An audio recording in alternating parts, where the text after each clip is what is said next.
So கொடூரமா இன்னைக்கு class போகும்னு நினைக்கிறேன். ஏன்னா மேக்ஸ்னா கூட சால்வ் பண்ணுங்கன்னு சொல்லிட்டு நம்ம போய் சைட்ல போய் நின்று ஓபி அடிச்சிடலாம்.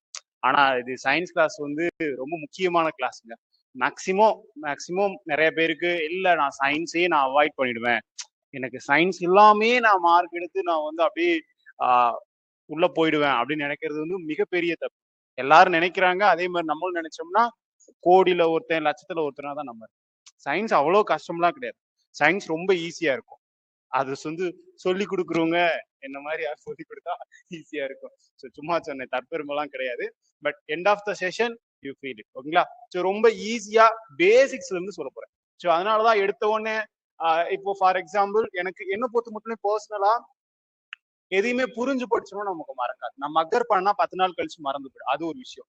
சயின்ஸ் வந்து நீங்க ஜிஎஸ் எடுத்துக்கிட்டாலே எல்லா சப்ஜெக்டும் புரிஞ்சுதான் படிக்கணும். ஏன்னா கூற்று காரணம் கொஸ்டின்ஸ், ஸ்டேட்மெண்ட் அசம்ஷன்ஸ் எல்லாம் நிறைய வரனால நீங்க கம்ப்ளீட்டா அந்த கான்செப்ட் புரிஞ்சா மட்டும்தான் உங்களால ஆன்சர் பண்ற மாதிரி இருக்கும். அதுவும் சயின்ஸ் அந்த காலத்துல இருந்தே அப்படிதான் கொடூரமா தான் கேட்பாங்க. இப்ப கூட பாருங்க, சிவப்பு லைட்ல பச்சை கலர் ரோஜாவை ஒரு கொஸ்டின் கேட்டிருந்தாங்க, நான் லாஸ்ட் டைம் கிளாஸ்ல கூட சொல்லியிருப்பேன். அப்போ உங்களுக்கு அந்த புரிதல் வேணும், எந்தெந்த லைட் அப்சர்வ் பண்ணும் அப்படிங்கிறது. அப்போ லைட்னா என்னன்னு தெரியணும், லைட்ல என்னென்ன விசிபிள் லைட் என்னென்ன இருக்குன்னு தெரியணும். அதுக்கு முன்னாடி எலக்ட்ரோ மேக்னெட்டிக் வேவ்னா என்னன்னு தெரியணும். எலக்ட்ரோ மேக்னெட்டிக் வேவோட ப்ராப்பர்ட்டிஸ் என்ன, அதாவது பண்புகள் என்னன்னு உங்களுக்கு தெரிஞ்சிருக்கும். ஸோ அதுக்கெல்லாம் முன்னாடி பிசிக்ஸ் அப்படின்னா யூனிட் அண்ட் மெஷர்மெண்ட்ஸ். சார் லைட்ல இருந்து கொஸ்டின் கேட்கறாங்க, சவுண்ட்ல இருந்து கொஸ்டின் கேட்கறாங்க, சிலபஸ்ல இதுதான் இருக்கு, நான் லைட்டையே படிக்கிறேன். படிங்க. லைட்னா என்னன்னு தெரியாம லைட் ஒரு ஆற்றல் அப்படின்னு சொல்லுவாங்க. ஒரு அதாவது அது ஒரு மின்காந்த அலை, எலக்ட்ரோ மேக்னெட்டிக் வேவ். அது ஒரு ஆற்றல், அது ஒரு கடத்தும், ஒரு பண்புகளை கடத்தும், ஒரு என்ன சொல்றது, ஒரு பருப்பொருட்கள், ஒரு பார்ட்டிகல்ஸ் வழியா கடத்தும் அப்படின்னு சொல்லுவாங்க. அப்போ பார்ட்டிகல்ஸ்னா என்னன்னு தெரியணும். ஃபர்ஸ்ட் ஆற்றல்னா என்னன்னு தெரியும். அது ஒரு வகையான ஆற்றல் சொல்றாங்க. ஃபர்ஸ்ட் ஆற்றலுக்கான டெஃபினிஷன் என்னப்பா, எனர்ஜிக்கான டெஃபினிஷன் என்ன அப்படிங்கிறது ஒண்ணு இருக்கு இல்லைங்களா? இப்போ மீடியம் ஒரு ஊடகம் சொல்றோம். அப்போ மீடியம்னா என்ன? மீடியம்னா ஏர் ஒரு மீடியம், லிக்விடா இருக்கிறது வாட்டர் ஒரு மீடியம் தான், சாலிடா இருக்க ஒரு இரும்பு ஒரு மீடியம் தான். அது இல்லாம ஸ்பேஸ், நம்ம பூமியை விட்டு தள்ளி போயிட்டா ஒரு 200 கிலோமீட்டருக்கு மேல போயிட்டா ஸ்பேஸ், எந்த பார்ட்டிகிள்ஸுமே இருக்காது, அதுவுமே ஒரு மீடியம் தான், வேக்கம், வெற்றிடம். அப்போ எல்லாமே மீடியம் தான் வித் ரெஸ்பெக்ட் டு அங்க இருக்கிற அந்த பார்ட்டிகல்ஸை பொறுத்து, அதுக்குள்ள இருக்கிற மாலிகுல்ஸை பொறுத்து. பருப்பொருட்கள்னா என்ன, மூலக்கூறுகள் என்ன, ஆட்டம்னா என்ன, அதுக்கப்புறம் சேர்மம்னா என்ன, காம்பவுண்ட்னு சொல்லுவாங்க. அப்போ இதெல்லாம் சேர்ந்துதான் கலவையா? கலவைனா மிக்சர்னா என்ன? அப்ப நம்மை சுற்றி உள்ள பருப்பொருட்கள்லாம் படிக்கிறதுக்கு முன்னாடி நீங்க கெமிஸ்ட்ரி படிக்கணும் அப்படின்னா அணு அமைப்பு படிச்சிருக்கணும். அப்போ ஒரு அணுக்கான டெஃபினிஷன் ஃபர்ஸ்ட் யார் சொன்னாங்க அப்படின்னு வரும். நீங்க அதுவே பயாலஜி படிக்கிறீங்கன்னா செல் படிச்சதுக்கு அப்புறமா நீங்க எல்லாம் படிக்கும்போது உங்களுக்கு ஈஸியா புரியும். செல்லுனா என்னன்னு தெரியாமையே பிளட் எடுத்து வச்சுட்டாங்க, பிளட் படிச்சுட்டேன் அப்படின்னா, பிளட்ல ஃபர்ஸ்ட் டெஃபினிஷனே என்ன சொல்லியிருப்பாங்கன்னா, பிளட் இஸ் த கனெக்டிவ் டிஷ்யூஸ்ன்னு சொல்லியிருப்பாங்க. டிஷ்யூஸ்னா என்ன, திசுக்கள், இணைப்பு திசுன்னு படிச்சிருப்பீங்க. என்னன்னு தெரியாம தானே படிச்சிருக்கோம்.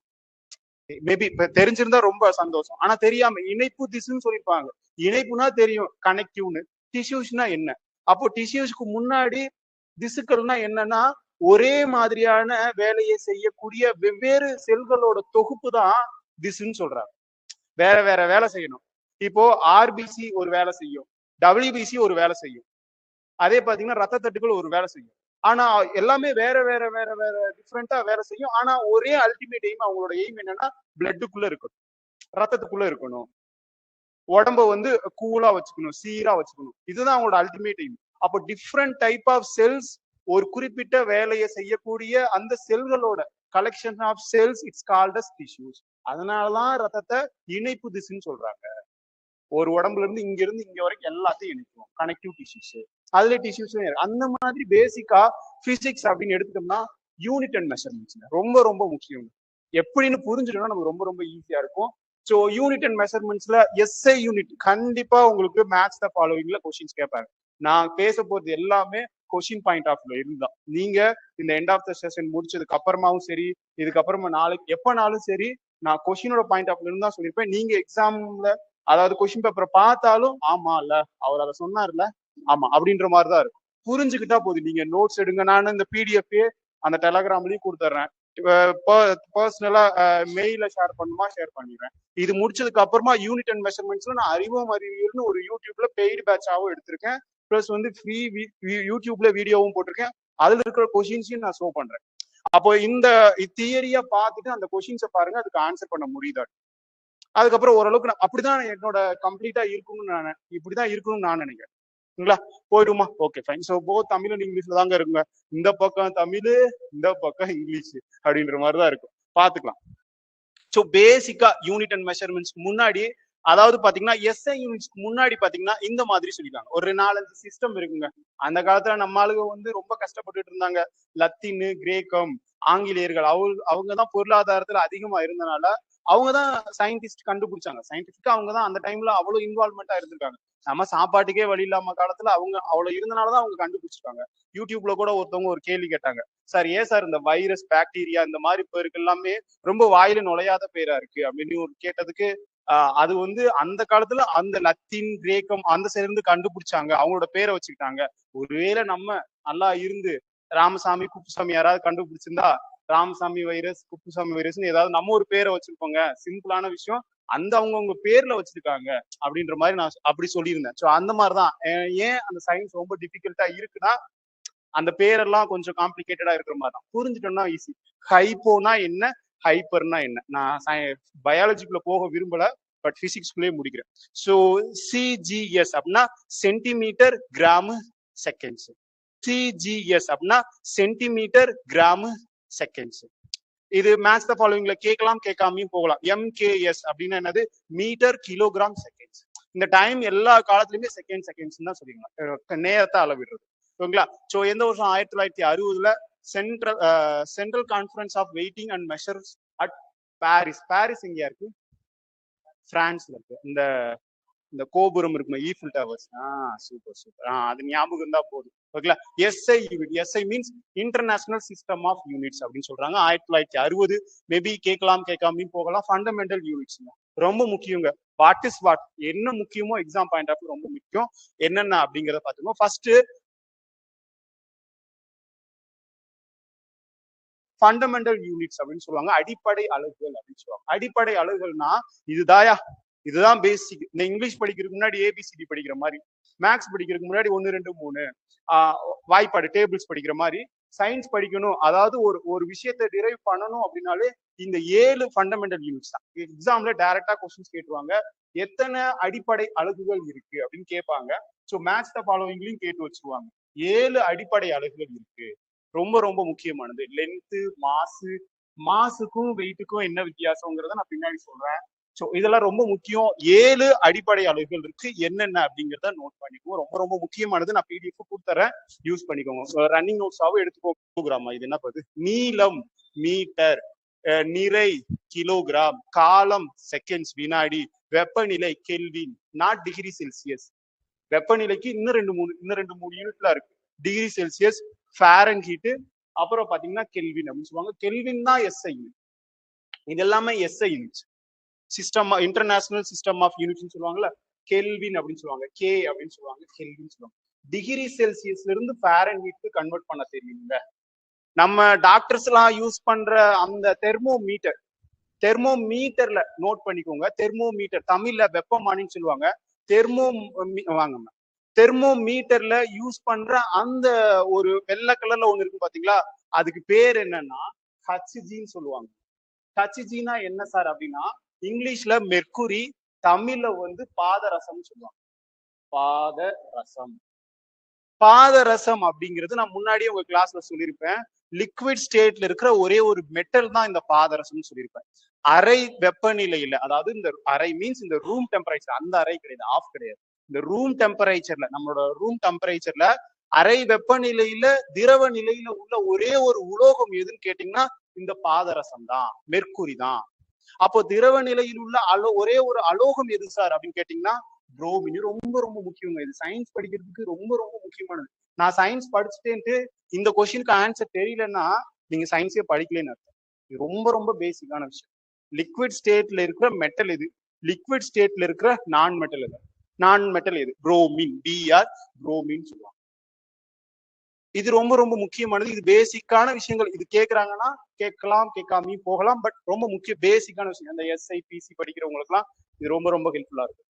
கிளியரா? சோ இது பாத்துக்கோங்க. அப்போ மெட்டல்னா என்ன, நான் மெட்டல்னா என்னன்னு ஃபர்ஸ்ட் தெரியணும் இல்லைங்களா? உலோகம்னா என்ன, அலோகம்னா உலோகம்னா உடைக்க முடியாது சார், அலோகத்தை உடைச்சிடலாம் சார். அப்போ அலோகமா இருக்க அலோகம் வைரமா, வைரம் வந்து அலோகமா உலோகமான்னு கேட்டா அலோகம். அப்போ வைரத்தை உடைக்க முடியுமா? முடியாது.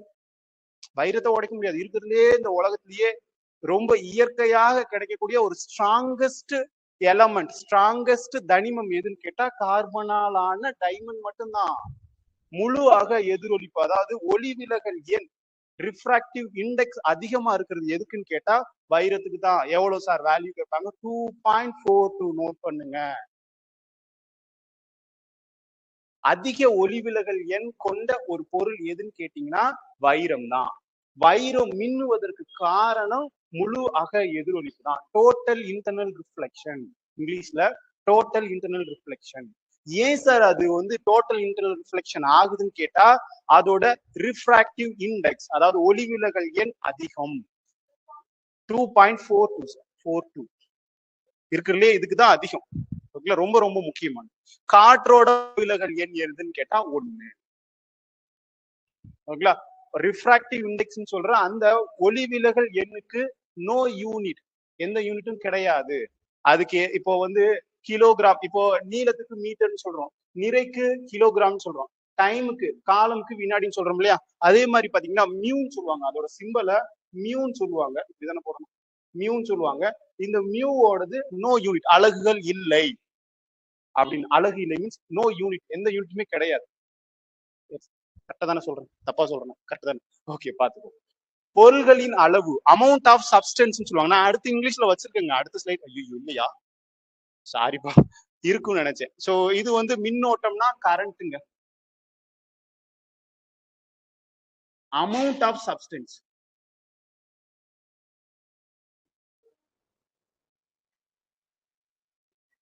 அதுக்கப்புறம் பாத்தீங்கன்னா light intensity.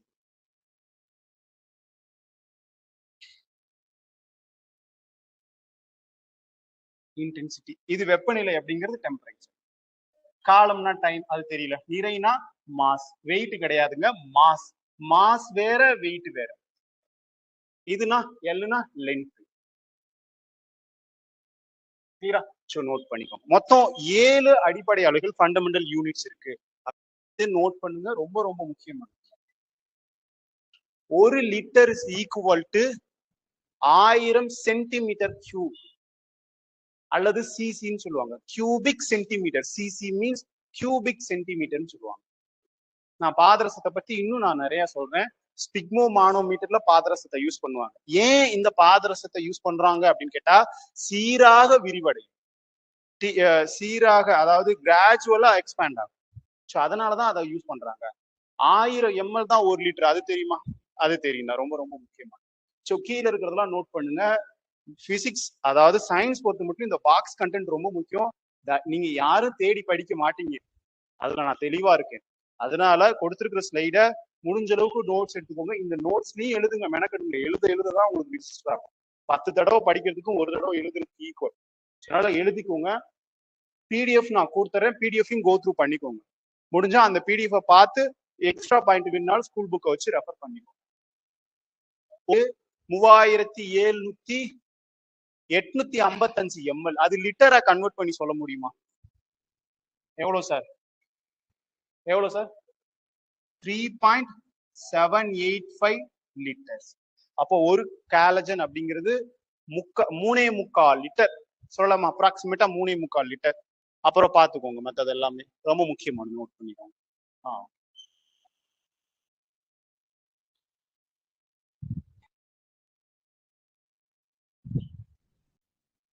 Note பண்ணிட்டீங்களாப்பா?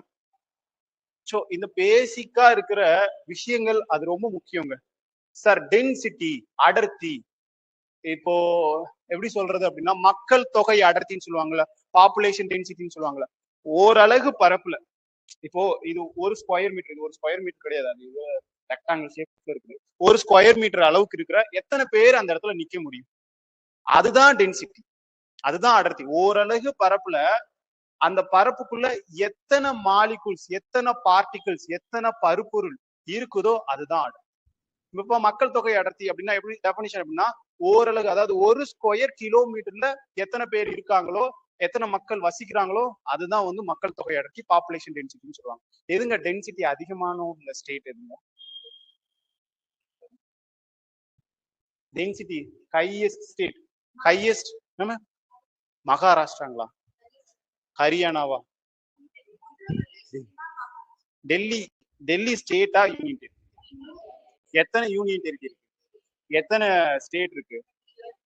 Jammu Kashmir, Kashmir வந்து ஸ்டேட்டா யூனியன் டெரிட்டரி? ஜம்மு காஷ்மீர், காஷ்மீர் இதுவா? ஜம்மு காஷ்மீர் வந்து ஸ்டேட்டா யூனியன் டெரிட்டரியா? அப்போ லடாக் வந்து அதுவும் யூனியன் டெரிட்டரியா? ரெண்ட பிரிச்சாங்க. எந்த எந்த ஆர்டிகல்ல பிரிச்சாங்க? 370யா? Okay okay. அப்போதைக்கு இண்டிபெண்டன்ஸ் அப்போ இருந்த அந்த அந்த அந்த கிங், அவரோட பேரு ஆக்சுவலா வந்து ரெண்டு பிரிச்சிருப்பாங்க. ரெண்டுமே யூனியன் டெரிட்டரியா இருந்தது. அந்த 370 ஆர்டிக்கலை ரத்து பண்ணிட்டு தான் ஒன்னு யூனியன் டெரிட்டரியாவும் ஒன்னு ஸ்டேட்டா பிரிச்சிருப்பாங்க. அது மட்டும் செக் பண்ணிக்கோ, எனக்கு தெரியல. ஸோ பாத்துக்கலாம். ஸோ ரொம்ப முக்கியமானதுங்க அடர்த்தி அப்படிங்கிறது. அடர்த்தி மீன்ஸ் டென்சிட்டி. அடர்த்தி means density. Density equal to mass. Density equal to மாஸ்னா நிறை, மாஸ் டிவைடட் பை வால்யூம். வால்யூம்னா பருமன்னு சொல்லலாம், அல்லது தமிழ்ல கன அளவுன்னு சொல்லலாம். ரொம்ப முக்கியமான ஒரு ஃபார்முலாங்க. இதை வச்சு டைரக்டா உங்களுக்கு நியூமரிக்கல் வேல்யூல கொஸ்டின்ஸ் கேட்பாங்க. ரொம்ப கஷ்டப்பட்டு படிக்காதீங்க. சிம்பிளா வாட் இஸ் வாட் படிச்சுக்கோங்க. நீங்க ஃபர்தரா படிக்கும்போது, ரிவிஷன் பண்ணும்போது எக்ஸ்ட்ரா பாயிண்ட்ஸ் நோட் பண்ணிக்கோங்க. ரொம்ப ரொம்ப முக்கியமானது. ஒரு பொருளின் அடர்த்தி என்பது ஓரளவு பருமன்ல, ஓரளவு பருமன் மீன்ஸ் என்ன சொல்றது அப்படின்னா, இப்போ அடர்த்தினா அதாவது இது வந்து இவங்க டிஸ்கிரைப் பண்றது வந்து 3Dக்கு டிஸ்கிரைப் பண்றாங்க. அதாவது பருமன் அப்படிங்கும்போது, கன அளவு அப்படிங்கும்போது நமக்கு வால்யூம் அப்படிங்கும்போது இது வந்து 3Dல மென்ஷன் ஆகும். இதுவே 2D அப்படிங்கும்போது நான் சொன்ன அந்த 1 ஸ்கொயர் மீட்டர் அந்த இதுல எத்தனை பேர் இருக்காங்க. அது மாதிரி அடர்த்தி ஈக்குவல் டு நிறை டிவைடட் பை பருமன், வால்யூம் அப்படின்னு சொல்லுவாங்க. ரொம்ப ரொம்ப முக்கியமானது. இப்போ இதுக்கான இந்த அடர்த்தி, இந்த டென்சிட்டிக்கான எஸ்ஐ யூனிட் என்ன சார் அப்படின்னா கிலோகிராம் பெர் மீட்டர் கியூப்னு சொல்றாங்க. இப்போ இந்த நிறையோட எஸ்ஐ யூனிட் என்ன சார்? கிலோகிராம். இந்த பருமனோட எஸ்ஐ யூனிட் என்ன அப்படின்னா யூனிட் என்ன சார் அப்படின்னா, அதாவது பாத்தீங்கன்னா மீட்டர் கியூப்னு சொல்லுவோமா. அதாவது நம்ம 3D படிக்கும்போது நம்ம படிப்போம் மீட்டர் கியூப். அதை தான் அவங்க சொல்லியிருக்காங்க கிலோகிராம். இந்த மீட்டர் கியூப் மேல போகும்போது மீட்டர் மைனஸ் பவர்ல -3லயும் போடுவாங்க. எங்க பாருக்கு இங்க டிவைடட் பை போட்டிருக்காங்க. ஆக்சுவலா இதுக்கு இன்னொரு பேர் இருக்கு, கிலோகிராம் மீட்டர் மேல மைனஸ், இப்படியும் போடலாம். இந்த கிலோகிராம கிராமுக்கு மாத்துறாங்க, இந்த மீட்டரை சென்டிமீட்டருக்கு மாத்து. சிம்பிளான விஷயம். இப்படி கொடுத்தாலும் அப்படி கொடுத்தாலும், இப்படிதான் நான் புத்தகத்துல இருந்துச்சு, இப்படிதான் நான் படிச்சேன், இப்படி படிக்கலன்னா சொல்லக்கூடாது. சரிங்களா? கீழே டினாமினேட்டர்ல இருக்கிறத மேல நியூமரேட்டர் போகல மைனஸ்ல போகும். ரொம்ப ரொம்ப முக்கியமான ஒண்ணு டென்சிட்டி. நோட் பண்ணிட்டீங்களா? D equal to M divided by V அப்படின்னு. ஸோ இது ரொம்ப முக்கியமானதுங்க. டென்சிட்டி எதுக்கு அதிகமா இருக்கும் அப்படின்னா, இருக்கிறதுலே இந்த உலகத்திலே வைரத்தை விட தங்கத்துக்கு டென்சிட்டி அதிகம். ரொம்ப ரொம்ப முக்கியம். எவ்வளவு அப்படிங்கிறத பார்த்துக்கோங்க. ரொம்ப கம்மியா இருக்கிறது காட்டுக்கு. ஸோ இதோட நியூமரிக்கல் வேல்யூ உங்களுக்கு எக்ஸாம் பாயிண்ட் ஆஃப்ல கேட்கறதுக்கு அதிகமா வாய்ப்புகள் அதிகமா இருக்கு. நோட் பண்ணிக்கோங்க. ஈவன் நீங்க சில்வரை விட பாதரசத்துக்கு டென்சிட்டி அதிகம். அதனாலதான் பாதரசத்தை அங்க யூஸ் பண்றாங்க. தங்கத்தை ஏன் யூஸ் பண்ணல அப்படின்னா, தங்கம் ஒரு சாலிடா இருக்கும், ஒரு திட நிலையில இருக்கும், அதை யூஸ் பண்ண முடியாது. இது எதெல்லாம் ரொம்ப முக்கியம்னா, நீருக்கு 100, அது நம்ம எல்லாருக்குமே 1000, அது நம்ம எல்லாருக்குமே தெரியும். காற்று, பாதரசத்தை நோட் பண்ணிக்கோங்க. இது ரொம்ப ரொம்ப முக்கியம். அதே மாதிரி இது ரெண்டையும் நோட் பண்ணிக்கோங்க, உட்டையும் வாட்டரையும். ஏன் மரக்கட்டை தண்ணியில மிதக்குது அப்படின்னு கேட்டா, நீரை விட உட்டோட அடர்த்தி குறைவா இருக்கிறனால அந்த பொருள், அந்த உட்டு வந்து மிதக்குது. போயன்சின்னு சொல்லுவாங்க, அதாவது மிதப்பு விதின்னு சொல்லுவாங்க. ஏன் அந்த நீருக்குள்ள ஏன் மூழ்கல? இரும்பு மூழ்குது, அலுமினியம் மூழ்குது, தாமிரம் மூழ்குது, தங்கம் மூழ்குது. இது எல்லாமே லிக்விட் தானே, இது எல்லாமே சாலிட் தானே. அப்போ உட்டு, இந்த மரமும் ஒரு சாலிட் ஸ்டேட்ல தானே இருக்கு, ஒரு கட்ட மாதிரி தானே இருக்கு. அப்புறம் ஏன் இது மிதக்கல அப்படின்னு கேட்டா, கூற்று எப்படி கூற்றுக்காரர் நம்மள எப்படி கேட்பாங்கன்னா, இதோட டென்சிட்டி அதிகம். எதோட டென்சிட்டி? வாட்டரோட டென்சிட்டி அதிகம். எவ்வளவு? 1000 இருக்கு. ஆனா உட்டுக்கு 770 தான் இருக்கு. அப்ப 1000க்கு குறைவா இருக்கிற எந்த பொருளாகட்டும், அந்த பொருள் எல்லாமே நீர்ல மிதக்கும். 1000 விட அதிகமா 1001, 1002, 3 அப்படின்னு இருக்கிற எந்த ஒரு பொருளாகட்டும் அந்த பொருள் எல்லாமே நீருக்குள்ள மூழ்கிடும். அவ்வளவுதான் வித்தியாசம். என்ன ரீசன் அப்படிங்கறத தெரிஞ்சுக்கோங்க. தக்கைன்னு சொல்லுவேன். நான் ஒரு ப்ரீவியஸ் இயர் கொஸ்டின் பேப்பர்ல கூட மரம் சொல்லாம தக்கைன்னு சொல்லியிருந்தாங்க. உட்டு. சோ ஏன் நீர்ல மிதக்கும்? இப்ப கூற்று 1 நீரில் மரக்கட்டை மிதக்கும். கூற்று சரியா தவறா? சரி. காரணம் நீர் வந்து அதாவது அது என்ன சொல்லுவாங்கன்னா மரக்கட்டை வந்து திட நிலையில் உள்ளதாலும் நீர் வந்து திரவ நிலையிலும் உள்ளதாலும் மிதக்குது அப்படின்னு சொல்லுவாங்க. அது சரியா தப்பா? தப்பு. இதுக்கு முன்னாடி வரைக்கும் ஆமா ஒருவேளை ஆமா மரக்கட்டை சாலிடா தான் இருக்கு, திடத்துல இருக்குது. ஆனா நீர் வந்து லிக்விட்ல தானே இருக்குது அப்படின்னு நம்ம அசம்ஷன் பண்ணிருப்போம். ஆனா உண்மையான ரீசன் சயின்டிபிக்கா நம்ம பார்க்கும்போது ஐயா நீரோட டென்சிட்டியை விட உட்டோட டென்சிட்டி குறைவு, அதனால நீர்ல மிதக்கும். அவ்வளவுதான். அப்போ ரொம்ப ரொம்ப முக்கியமானது இது. கூற்று காரணம்ல கேட்கலாம், இப்படிதான் கொஸ்டின்ஸ் கேட்பாங்க. கிளியரா? Okay mine fine. சோ பாத்துக்கோங்க. சோ இதுக்கு ஏதாவது ட்ரை பண்ணுங்க பார்க்கலாம். ரொம்ப முக்கியங்க. ஏன் விளக்கெண்ணெயோட அடர்த்தி வந்து இங்கிலீஷ் இருக்கான்னு பாத்துக்கிறேன். இல்லையா? சோ பாத்துக்கோங்க. விளக்கெண்ணெயின் அடர்த்தி வந்து 961. ஆக்சுவலா வாட்டரோட டென்சிட்டி எவ்வளவு சார்னா 1000. ஆனா இது வந்து 961 தான் இருக்கு. அதனாலதான் இந்த எண்ணெய் வந்து நீர்ல மிதக்குது. ஏன் நீர்ல மிதக்க காரணம் நீர். அப்ப நான் முன்னாடி சொன்னேன்ல மரக்கட்டை மட்டும்தான் நீர்ல மிதக்குமா, எண்ணெயும் மிதக்குது. என்ன ரீசன் அப்படின்னா இந்த டென்சிட்டியை விட இது குறைவா இருக்கு. நீரோட டென்சிட்டி 1000, விளக்கெண்ணெயோட டென்சிட்டி பாத்தீங்கன்னா 961 தான். பாருங்க, அவற்றை விட நீர் அதிக அடர்த்தி கொண்டுள்ளது. ரொம்ப ரொம்ப முக்கியமான இது. இந்த இடம் தான் ரொம்ப முக்கியம். டென்சிட்டி அடர்த்தி கம்மியா இருக்கு, அதனால அது மிதக்கு. அதுதான் கான்செப்ட். இதைதான் அவங்க சொல்லியிருப்பாங்க. கிளியரா? சோ நோட் பண்ணி, ரொம்ப ரொம்ப முக்கியமான ஒண்ணு.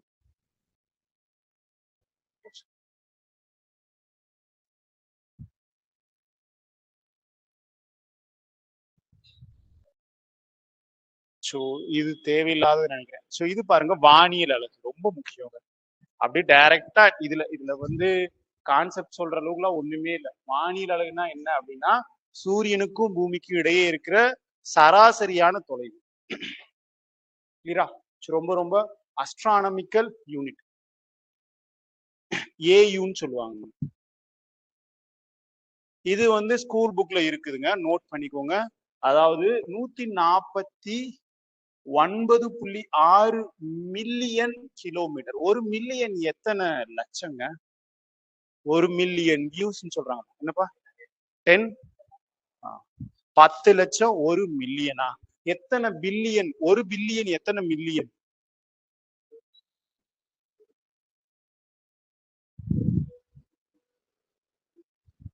10 மில்லியன் 1 பில்லியனா? சோ நோட் பண்ணிக்கோ, ரொம்ப ரொம்ப முக்கியமா. அதே மாதிரி இது வந்து ஸ்கூல் புக்ல இருக்கிறது. சோ இங்க பாருங்க, மெர்க்கூரிக்கு. மெர்க்கூரினா என்ன சார்? மெர்க்கூரினா என்ன தமிழ்ல? பாதரசமா? பிளானட்ல? கோல்ல? செவ்வாயா? ஜியோகிராஃபி எடுக்கவே இல்லையா? எடுத்துட்டாங்க. ஏய் எல்லாம். மெர்க்குரி அப்படின்னா பாதரசமா? புதன்யா? புதன். ஓகேங்களா? வீனஸ்னா வெள்ளி. மெர்க்குரிக்கும், அதாவது இந்த சூரியன் இங்க இருக்கு, சூரியனுக்கும் இங்க இருக்கிற மெர்க்குரிக்கும் இடையே உள்ள டிஸ்டன்ஸ் எவ்வளவு அப்படின்னா இன் டேர்ம்ஸ் ஆஃப் ஏயுல சொல்லணும் அப்படின்னா 0.4 ஏயு. பூமியை விட கம்மியா இருக்குன்னா 1 விட கம்மியா இருக்கும். வீனஸ் அப்படிங்கிறது வெள்ளிங்க. பூமியோட இரட்டை பிறவியா, இரட்டை கோள்னு சொல்றது இந்த வீனஸ் தான் சொல்லுவாங்க. ஏன் வீனஸ் வந்து மெர்க்கூரியை விட ரொம்ப பிரைட்டாகவும் ரொம்ப பிரகாசமாகவும் ரொம்ப ஹீட்டாகவும் ரொம்ப வெப்பமாகவும் இருக்கும்? இந்த ஏன்னா சூரியனுக்கு நியர்பையா இந்த மெர்க்குரி தான் இருக்கு, அதுக்கப்புறமா வெள்ளி இருக்கு. ஆனா வெள்ளி வந்து ரொம்ப மெர்க்குரியை கம்பேர் பண்ணும்போது ரொம்ப பிரைட்டாகவும் ரொம்ப ஹீட்டாகவும் இருக்கிறதுக்கான ரீசன் என்ன சார் அப்படின்னா இன் பிரசன்ட் இதுல என்ன இருக்கும்னா CO2ங்கிற கேஸ் ரொம்ப ரொம்ப முக்கியம். Carbon dioxide exam point of ரொம்ப ரொம்ப முக்கியம். ஏன் சார் இந்த கார்பன் டை ஆக்சைடு ஏன் இவ்வளவு ஹீட்டை வச்சிருக்குன்னா இது ஒரு பசுமை இல்லா வாயுக்கள், greenhouse gas. Greenhouse gas. அப்போ கிரீன் ஹவுஸ் கேசஸ்ல என்னென்னலாம் இருக்கு? என்னென்னலாம் greenhouse gas? Greenhouses gas note பண்ணிக்கோங்க. என்னென்ன சார்னா CH2, carbon dioxide, methane CH4, nitrous oxide N2O, chlorofluorocarbon. இந்த நாலும் பசுமை இல்லவா. கீழே கொடுக்கப்பட்டுள்ளவைகளில் எது பசுமை இல்ல வாயு அல்லாதது எது? பசுமை இல்ல வாயு எது? சொல்லுங்க சார். ஏதோ கேட்க வர்றீங்க, சொல்லுங்க. ஏதோ கேட்க வர்றீங்க. நீதாப்பா. எதுப்பா? Carbon dioxide, methane. கார்பனும் ஹைட்ரஜனும் இருக்கிறதுனால இது ஹைட்ரோ கார்பன்கள். மீத்தேன் கேஸ் எடுக்கிறேன். இந்த இங்க ஒரு பக்கமா தஞ்சாவூர் பக்கமா எடுத்துக்கிட்டு இருந்தாங்கல்ல, பெரிய இஷ்யூ ஆச்சுல்ல, அது கூட. Nitrous oxide. அப்புறம் chlorofluorocarbon. Chlorofluorocarbon. Chlorofluorocarbon தான் மின் சாதனங்கள் அதுல உற்பத்தி ஆகுறது. ஆர்டிபிஷியலா செயற்கையாக மனிதனால உருவாக்கப்படுற ஒரு கேஸ் எதுனா இந்த குளோரோ புளோரோ கார்பன் தான். மற்றபடி இந்த பூமியில அதுவாவே ஆட்டோமேட்டிக்காவே இருந்துக்கும். ரொம்ப ரொம்ப முக்கியமான பாத்துக்கோங்க. எர்த் பத்தி தெரியும். இந்த இதுலதான், இந்த வீனஸ்ல தான் என்ன இருக்கு அப்படின்னா CO2 இருக்கு. நல்லா நோட் பண்ணிக்கோங்க. இந்த வீனஸும் இங்க இருக்கிற இந்த யுரேனஸும் கோள்கள். நான் சயின்ஸ் எடுக்க வந்தேன்னா ஜாகிரபி எடுக்க வந்தேன்னு தெரியல, ஆனா ரொம்ப முக்கியங்க. இந்த வீனஸும் இந்த யுரேனஸ். இந்த யுரேனஸ்ல என்ன கேஸ் இருக்குன்னா மீத்தேன். இந்த வீனஸ்ல இந்த வெள்ளி, வீனஸ்னா வெள்ளிங்க, வீனஸ், இந்த வெள்ளியில CO2 கேஸ் இருக்கும். இந்த யுரேனஸ்ல மீத்தேன் கேஸ் இருக்கும். இந்த மீத்தேன் கேஸ் இருக்கிறதுனாலதான் நம்மால் கிரீன் கலர்ல தெரியும். பச்சைக்கோள் என்று அழைக்கப்படும், சூரிய மண்டலத்தில் உள்ள பச்சைக்கோள் என்று அழைக்கப்படுவது யுரேனஸா? நான் MCQ கேட்கல, கூற்று காரணம் சரியா தவறாதான் கேட்கிறேன். சரியானவை எது, தவறானவை எதுன்னு தான் கேட்கிறேன். யுரேனஸ் பச்சை கோள் என அழைக்கப்பட காரணம் அவற்றில் உள்ள கார்பன் டை ஆக்சைடு, இல்ல அவற்றில் உள்ள மீத்தேனு அப்படின்னு கேட்டா ஆமா அவற்றில் உள்ள மீத்தேனு ஸ்டேட்மெண்ட் கொடுத்தா சரி, காரணம் சரி. சொல்றது எக்ஸாம் பாயிண்ட் ஆஃப் தான் சொல்றேன். அப்போ இதுல என்ன சார் இருக்கும்னா மீத்தேன் இருக்கும், கிரீன் ஹவுஸ் கேஸஸ் இருக்கும். அதே மாதிரி இங்க இருக்கு பாருங்க மார்ஸ். மார்ஸ்னா செவ்வாய்ங்க. இந்த செவ்வாய் ரெட் பிளான்ட்னு சொல்லுவாங்க, அதாவது சிவப்பு கோள்னு சொல்லுவாங்க. சிவப்பு சிகப்பு எல்லாம் ஒண்ணுதான். ஏன் சார் இது செவப்பா இருக்கு அப்படின்னு கேட்டு, இதுல என்ன இருக்கும் அப்படின்னு கேட்டா அயன் இருக்கும், இரும்பு இருக்கும், Fe இருக்கும், ஃபெர்ரஸ் இருக்கும். ஐயா நான் அயன் தான் படிச்சேன், இரும்புன்னு தான் படிச்சேன், Feன்னு படிக்கல, ஃபெர்ரஸ்ன்னு படிக்கலன்னா சொல்லக்கூடாது. அயன்னா இங்கிலீஷ்ல, இரும்புனா தமிழ்ல, ஃபெர்ரஸ் அதுதான் உண்மையான சயின்டிபிக் நேம். ஃபெர்ரஸ் அப்படிங்கிறது Fe, ஃபெர்ரஸ் அப்படிங்கிறது நோட் பண்ணிக்கோங்க. ரொம்ப ரொம்ப முக்கியமான உண்மை. இங்க இருக்கிற கோள்கள்லயே மிகப்பெரிய, ஆக்சுவலா அந்த ப்ளூட்டோ கிடையாதுங்க. 2018லயோ 2008லயோ இது கோல்னே கருதல. நாசா இது பண்ணிடுச்சு. நாசா எங்க இருக்கு? அமெரிக்காவுல இருக்கா? கரெக்டா எக்ஸாக்டா சொல்லுங்க. எங்க இருக்கு? வாஷிங்டன் டிசியா?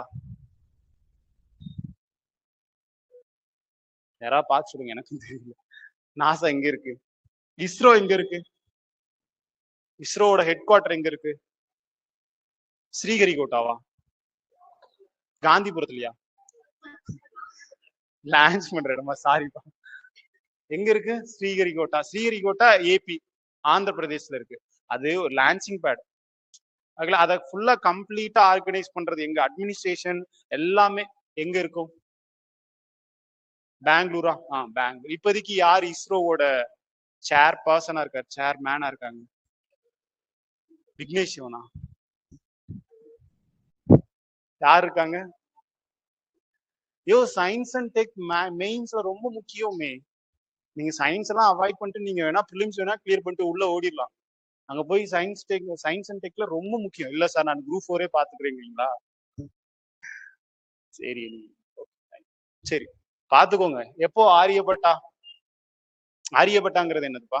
ஒரு சயின்ட், ஒரு அந்த காலத்து ஒரு ஒரு வரலாற்றுல ஹிஸ்டரியில ஒரு ஏசியன் ஹிஸ்டரியில அவர் ஒருவர் ஆரியப்பட்டாங்கிறவர். யாரோட அவை தலைவரா இருந்தாரு? யாரு கோர்ட், அந்த போயட் கோர்ட்டா? யாரு? ஏய் என்னங்கடா இப்படி இருக்கீங்க? ஐயோ. ஃபர்ஸ்ட் லான்ச் பண்ணப்போ ஆரியப்பட்டா தான் லான்ச் பண்ணாங்க. ஆனா உண்மையிலேயே நம்ம இந்தியாவில இருந்தா லான்ச் பண்ணாங்களா?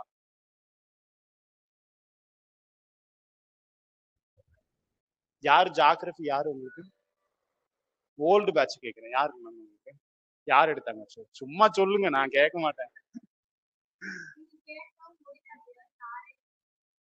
இல்ல மேம், ஜாகிரபி அப்படி ஜி கூட யாரும் போடாம போயிட்டானுங்க.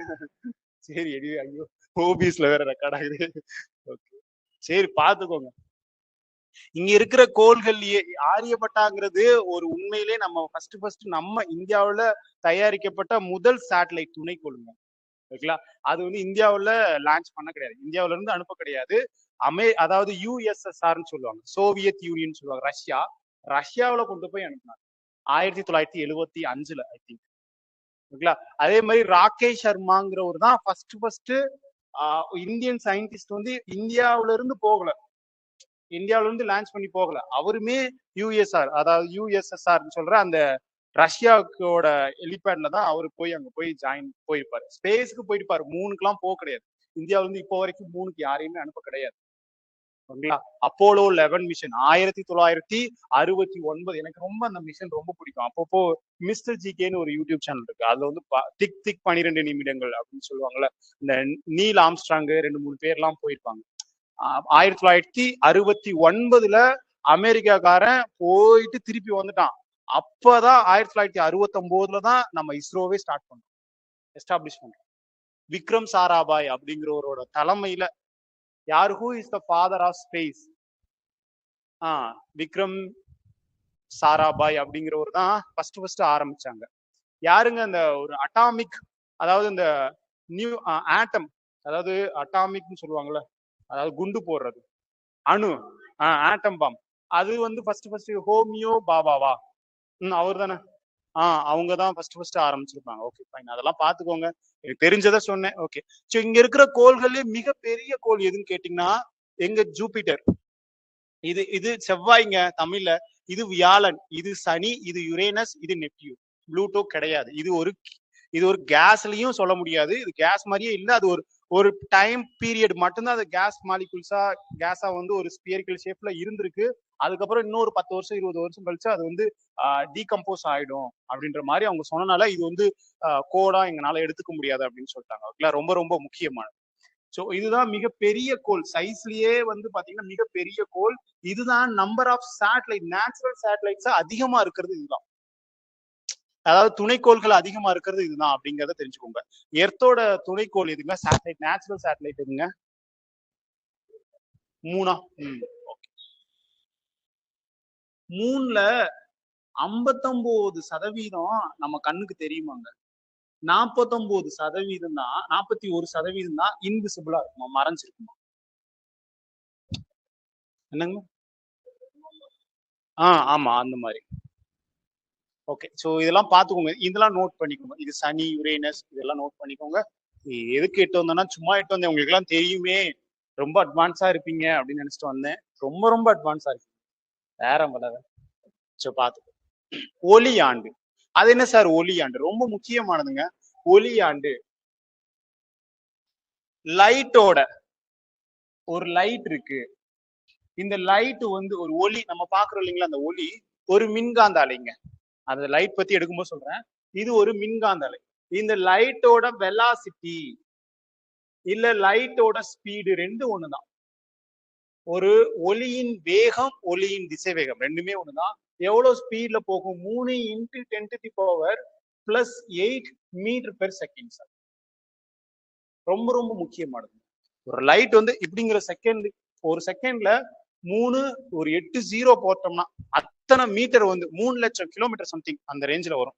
3 லட்சம் கிலோமீட்டர் ஒரு செகண்ட்ல லைட் போகுமா.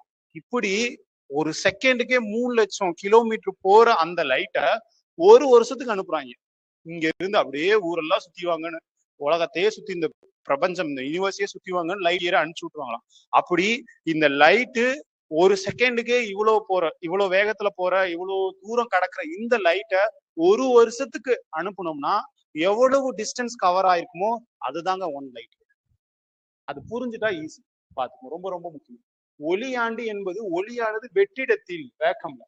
வெற்றிடம் மீன்ஸ் அங்க ஏர் மாலிகுல்ஸ் இருக்காது, வாட்டர் மாலிகுல்ஸ் இருக்காது, எதுவுமே இருக்கும், எம்டியா இருக்கும். நீங்க பேசினா கூட கேட்காது, அப்படிதான் பேசுற மாதிரி இருக்கும், கேட்கவே கேட்காது, ஒண்ணுமே இருக்காது. ஏன்னா சவுண்ட் வந்து ஏர் இருந்தா மட்டும்தான் சவுண்ட் போகும் இல்லையா.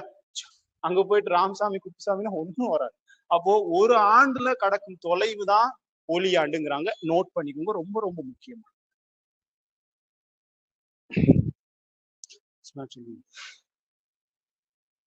அட பாவில இருக்கு, சாரி என்கிட்ட இங்கிலீஷ்ல இருந்துச்சு, எங்கிட்ட மிஸ் ஆயிடுச்சு காலையில, நான் சொன்னேன். சரி ஓகே பாத்து. இங்கிலீஷ் மீடியம் புக் யார்கிட்ட இல்லைங்களா? யாரு சண்முக இருக்கா? அது இருக்கா?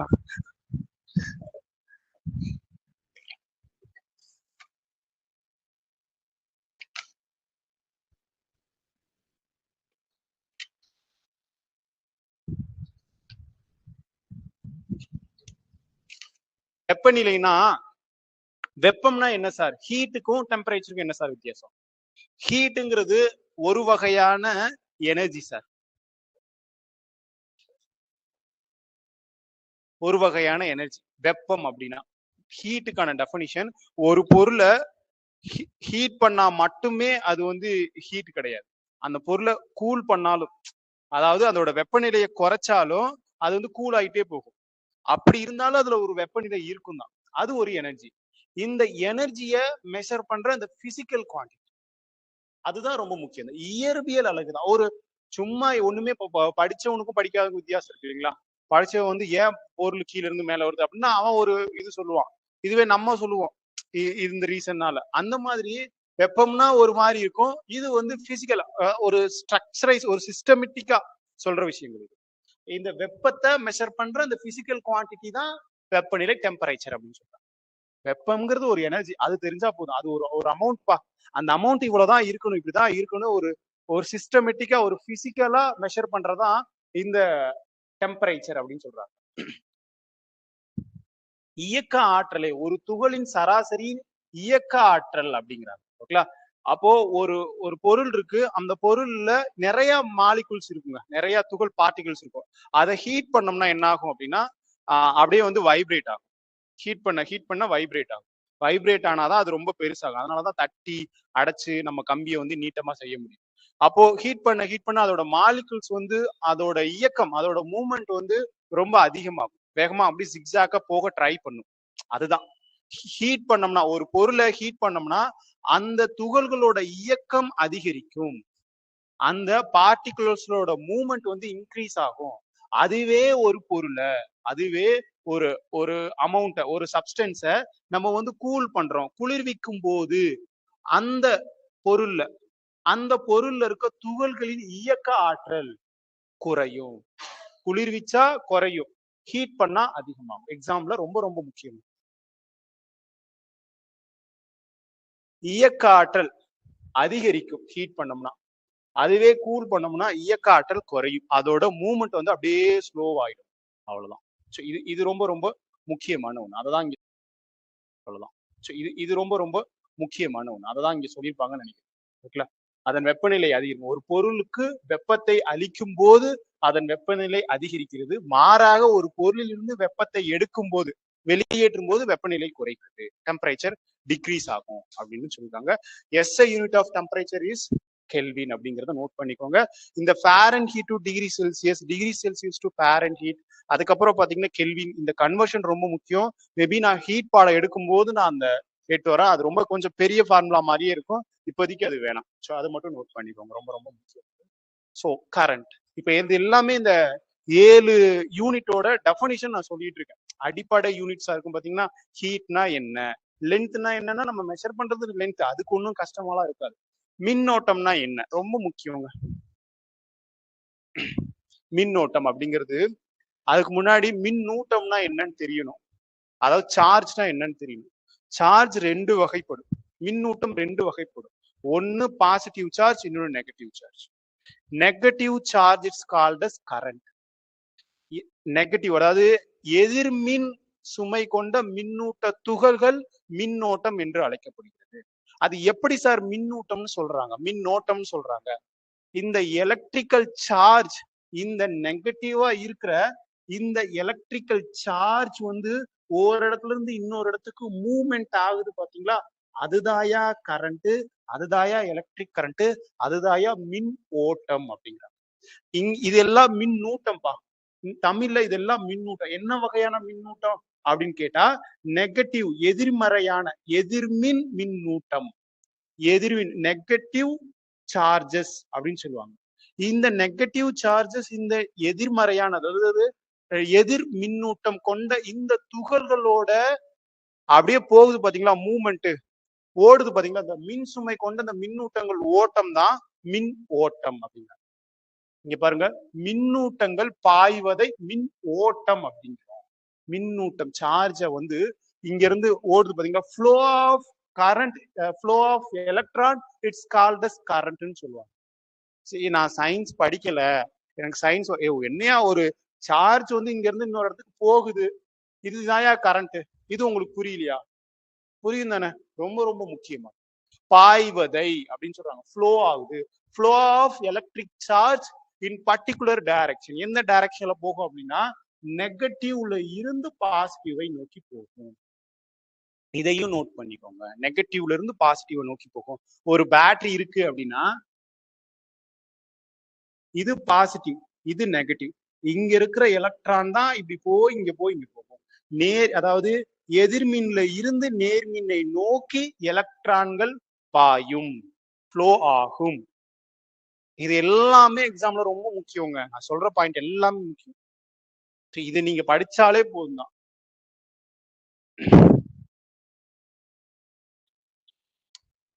இதோட ஃபார்முலா தெரிஞ்சுக்கோங்க.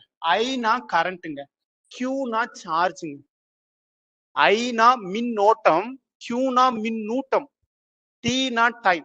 ஓரளவு நேரத்துல, ஒரு செகண்ட்ல எவ்வளவு மின்னூட்டங்கள், எவ்வளவு சார்ஜஸ் வந்து ஒரு இடத்துல இருந்து இன்னொரு இடத்துக்கு போகுதோ, எப்படி போகும், நெகட்டிவ்ல இருந்து பாசிட்டிவ்க்கு போகும். அப்படி எவ்வளவு அமௌண்ட் ஆஃப் மின்னூட்டங்கள் சார்ஜ் போகுதோ அவ்வளவு, அதுதான் 1 ஆம்பியர் அப்படின்னு சொல்றாங்க. அதுதான் இவ்வளவு நேரம் கரண்ட் சொல்லிட்டு இருந்தே இப்ப நீ 1 ஆம்பியர் அப்படிங்கிறது அப்படின்னு சொல்றீங்கன்னா, ஏன்னா கரண்ட அவங்க, நான் சொல்றேன் கரண்ட் எல்லாருக்கும் புரியணும் இல்லையா, அதனால அதை வந்து ஆம்பியர் அப்படிங்கிற மெஷர்மெண்ட் பண்றாங்க. ஆம்பியர்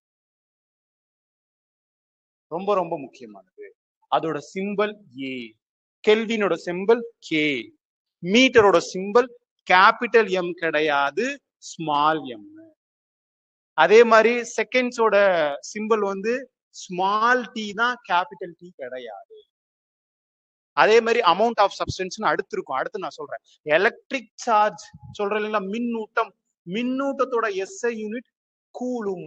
நோட் பண்ணுங்க, ரொம்ப ரொம்ப முக்கியம் மின்னூட்டம். ஏன்னா நம்ம மின்னோட்டவியல் பார்க்கும்போது ரொம்ப தெளிவா நம்ம பார்ப்போம் இந்த மின்னூட்டத்துக்கும் மின்னோட்டத்துக்கும் வித்தியாசம். மின்னோட்டம் எலக்ட்ரிக் கரண்டோட எஸ்ஐ யூனிட் ஆம்பியர், எலக்ட்ரிக் சார்ஜோட எஸ்ஐ யூனிட் கூலும். அப்படியே மேட்ச் த ஃபாலோயிங்ல கேட்பாங்க, நீங்க வேணா நோட் பண்ணிக்கோங்க, அப்படியே கேட்பாங்க மேட்ச் த ஃபாலோயிங்ல. மின்னூட்டம், மின்னோட்டம், வெப்பநிலை, ப்ரீவியஸ் இயர் கொஸ்டின் பேப்பர் பார்த்தா தெரியும். அதனால கொஞ்சம் கவனமா பார்த்துக்கோங்க. மின்னூட்டத்தின் அளவு டிவைடட் பை காலம், ஒரு செகண்ட்ல எவ்வளவு மின்னூட்டம் போகுதோ அதுதான் 1 ஆம்பியர், அதுதான் மின்னோட்டம், எலக்ட்ரிக் கரண்ட் அப்படின்னு சொல்றாங்க. இவ்வளவுதாங்க இதை பத்தி சொல்லணும்னா. வேற ரைட், நான் அவங்களே கொடுத்துட்டாங்க. பொருள்களின் அளவு, அது என்ன சார் பொருள்களின் அளவு? Amount of substance. இது புரியுதானப்பா? ரொம்ப ரொம்ப பொறுமையா சொல்றேன் நான். நீங்க நோட் பண்ண வேண்டிய விஷயங்கள் என்ன சார்னா, ஒரு மோல் என்பது, ஒரு மோல் அப்படிங்கிறது 6.023 × 10⁻23 துகள்கள், பார்ட்டிகிள்ஸ் ஒரு பொருள்ல இருந்துச்சுன்னா that is called as 1 mole அப்படின்னு சொல்றாங்க. இத்தனை பொருள் இருக்கணும், 6.023000000 அப்படி 23 ஜீரோ போட்டு எவ்வளவு துகள்கள் வருதோ அந்த துகள்கள் ஒரு மோல் தான். அந்த ஒரு மோலையே நம்மளால கண்ணால பார்க்க முடியாது. அப்போ பாத்துக்கோங்க நீங்க. அப்போ ஒரு கண்ணாலேயே பார்க்க முடியாத அளவுக்கு இத்தனை ஒரு மோல்ல இத்தனை அணுக்கள் இருக்கு, இத்தனை துகள்கள் இருக்குன்னா இப்ப பாத்துக்கோங்க. இப்போ இந்த இந்த பெண்ல கோடான கோடி கோடி கோடியே கோடி அத்தனை இருக்கும், இதுல துகள்கள் இருக்கும். சரிங்களா? சோ பாத்துக்கோங்க. ஏன்னா இது ரொம்ப முக்கியங்க. ஒரு மோல் அப்படிங்கிறது இதோட வேல்யூ கேட்பாங்க. ஒரு மோல் பொருளின் அளவு மோல்னு சொல்லுவாங்க, அதோட சிம்பல். இப்போ ஆம்பியருக்கு ஏன்னு சொன்னோம், கெல்வினுக்கு கேன்னு சொன்னோம்.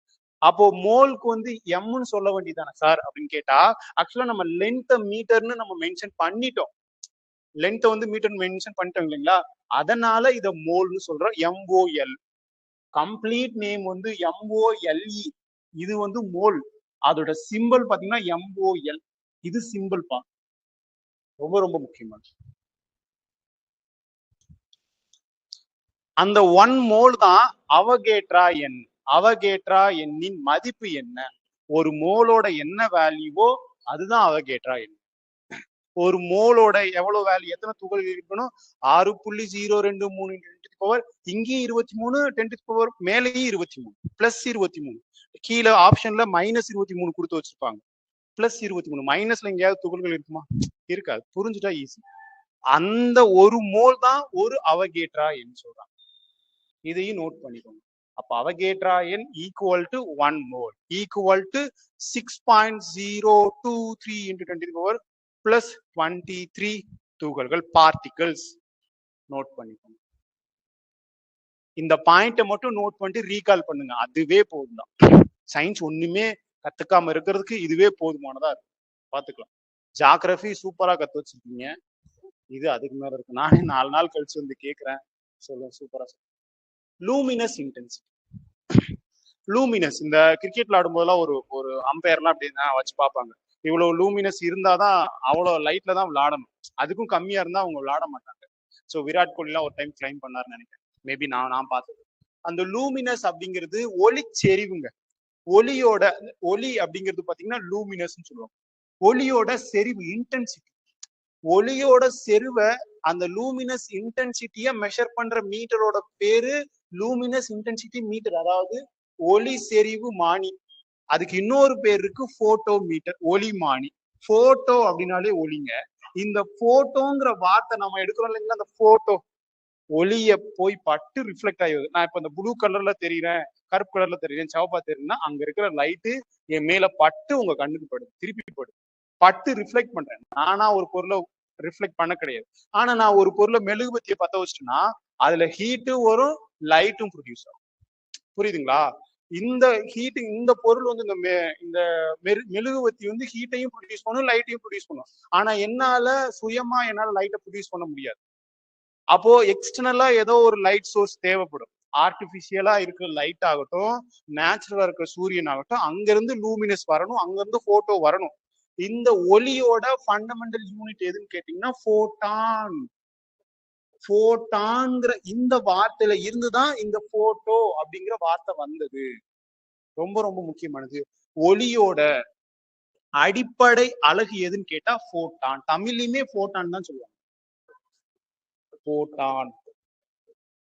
இந்த போட்டான்ல இருந்தா போட்டோ அப்படிங்கிற வார்த்தை வந்தது. ஒளிப்படம் சொல்லுவாங்க, புகைப்படம், ஒளி புகைப்படம் சொல்லுவாங்களா, போட்டோ. போட்டோ வோல்டிக், வோல்டிக் அப்படின்னு சொல்லுவாங்க. போட்டோ வோல்டிக்னா பிவி செல்லுன்னு சொல்லுவாங்க. சார் என்ன சார் இந்த பிவி செல் அப்படின்னா, போட்டோ வோல்டிக்ஸ் செல்னு சொல்லுவாங்க. இந்த சோலார் பேனல்லாம் இந்த எங்கேயாவது இருக்காது, சோலார் பேனல்ல இருக்கிற செல்லோட பேர் பாத்தீங்கன்னா போட்டோ வோல்டிக், பிவி செல்னு சொல்லுவாங்க. இந்த பிவி செல் என்ன சார் வேலை பார்க்குது அப்படின்னா, light energy it's converted to the light energy converted to the current electric energy. அதாவது ஒளி ஆற்றல் மின் ஆற்றலா கன்வெர்ட் ஆகும். ரொம்ப ரொம்ப ரொம்ப முக்கியம், நோட் பண்ணுங்கப்பா. பிவி. இப்ப நான் பேசுறேன்ல, மைக் ஹலோ சேக் அப்படின்னு பேசுறேன் பாத்தீங்களா, sound energy is converted to the electrical energy. இங்க இருந்து போய் அப்படியே உங்க போனுக்கு வருது, எலக்ட்ரிக்கல் எனர்ஜி சிக்னலா போகுது. போயிட்டு உங்க போன்ல இருந்து லவுட் ஸ்பீக்கர்ல கேக்குறீங்க பாத்தீங்களா, அந்த loud speaker electrical energy it's converted to the sound energy. புரிஞ்சுட்டா ஈஸி. மேக்ஸ் அதாவது சயின்ஸ் எப்போ ரொம்ப மேஜிக்கா மாறும்னா புரியுற வரைக்கும். புரிஞ்சுட்டா சூப்பர் டூப்பரா ஈஸியா இருக்கும். ஸோ இது நோட் பண்ணுங்க, ரொம்ப ரொம்ப முக்கியமான வார்த்தை. இந்த போட்டான் வந்து ஒரு மின்காந்த அலைக்கு எடுத்துக்காட்டு. மின்காந்த அலைகள் இந்த எலக்ட்ரோமேக்னடிக் வேவ்க்கு வந்து எந்த ஒரு மீடியமும் தேவையில்லை. வெற்றிடத்துல கூட அழகா பரவும். No need to any medium propagate that electromagnetic waves. எந்த ஒரு மீடியமும் தேவையில்லை, அது விசாம போகும். அதனாலதான் சூரிய ஒளி வந்து மின்காந்த அலையா இருக்கிறனாலதான் அங்கிருந்து இங்க வருது. அதுக்கு ஏதாவது மீடியம் தேவைப்பட்டுச்சுன்னா அங்க இருந்தெல்லாம் இங்க வராது. அது என்ன ஃபார்மா வரும் அப்படின்னு கேட்டீங்கன்னா ரேடியேஷனா வரும். ரேடியேஷன் மீன்ஸ் தமிழ்ல கதிர்வீச்சு. கதிர்வீச்சா வரும். அவ்வளவு டேட்டா, கிட்டத்தட்ட எவ்வளவு டேட்டா சொல்றேன் எனக்கு தெரியல. ஆனா எல்லாமே எக்ஸாம் பாயிண்ட் ஆஃப் வியூல நான் குரூப் 4 குரூப் 2 யூடியூப்ல எடுத்தது, பெய்டு பேட்ச் எடுத்தது, அங்கெங்கெல்லாம் நான் வந்து இந்த கிளாஸ்க்கு வந்து நான் எதுவும் ப்ரிப்பேர் எதுவும் பண்ணல, அப்படியே வந்துட்டேன். ஏன்னா எனக்கு சடனா தோன்ற ஓவரலா எல்லா விஷயமே சொல்றேன், அதெல்லாம் நோட் பண்ணிக்கோங்கன்னு நான் சொல்ல வரேன். தீரா கதிர்வீச்சுனா ரேடியேஷன். சூரியனிடம் இருந்து பூமிக்கு ஒளிக்கதிர்கள் என்ன வடிவில் வரும் வந்தடையும் அப்படின்னு கேட்பாங்க. கதிர்வீச்சா, வெப்ப கதிர்வீச்சா, வெப்ப கடத்தலா, கண்டக்ஷனா, இல்ல கன்வென்ஷனான்னு சொல்லுவாங்க. கன்வென்ஷன் மீன்ஸ் வெப்பச்சலனம்னு சொல்லுவாங்க தமிழ்ல. வெப்பச்சலனம். இப்போ வெப்பச்சலனம் காரணமாக மேற்கு தொடர்ச்சி மலையில் மழை வருது அப்படின்னு ஏதோ சம்திங் நியூஸ் எல்லாம் பார்ப்போம் இல்லைங்களா. வெப்பச்சலனம் அப்படின்னா கீழே இருக்கிற, அதாவது கிரவுண்ட் ஃபேஸ்ல இருக்கிற ஏர் மாலிகுல்ஸ் வந்து ஹீட் ஆகி அப்படியே மேல போகும். ஏர் மாலிகுல்ஸோட இன்டர்சேஞ்ச் தான் வெப்பச்சலனம்.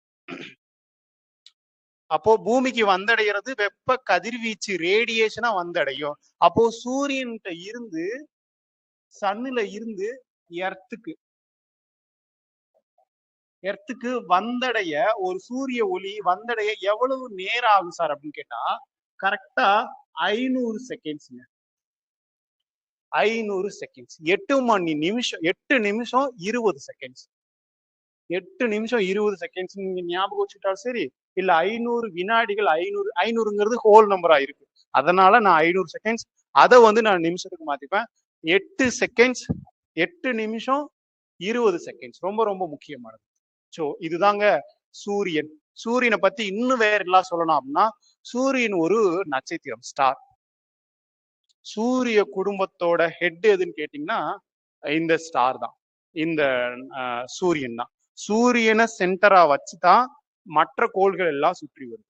இந்த கோள்களை சுற்றி வர்ற அதை பத்தி டிஸ்கிரைப் பண்ணவர் யாருன்னா கெப்லர். அவர் ஒரு 3 லா சொல்லியிருக்காரு. கோள்களின் இயக்கங்கள் பற்றி விளக்கியவர் யார் அப்படின்னு கேட்டா கெப்லர். கெப்லர்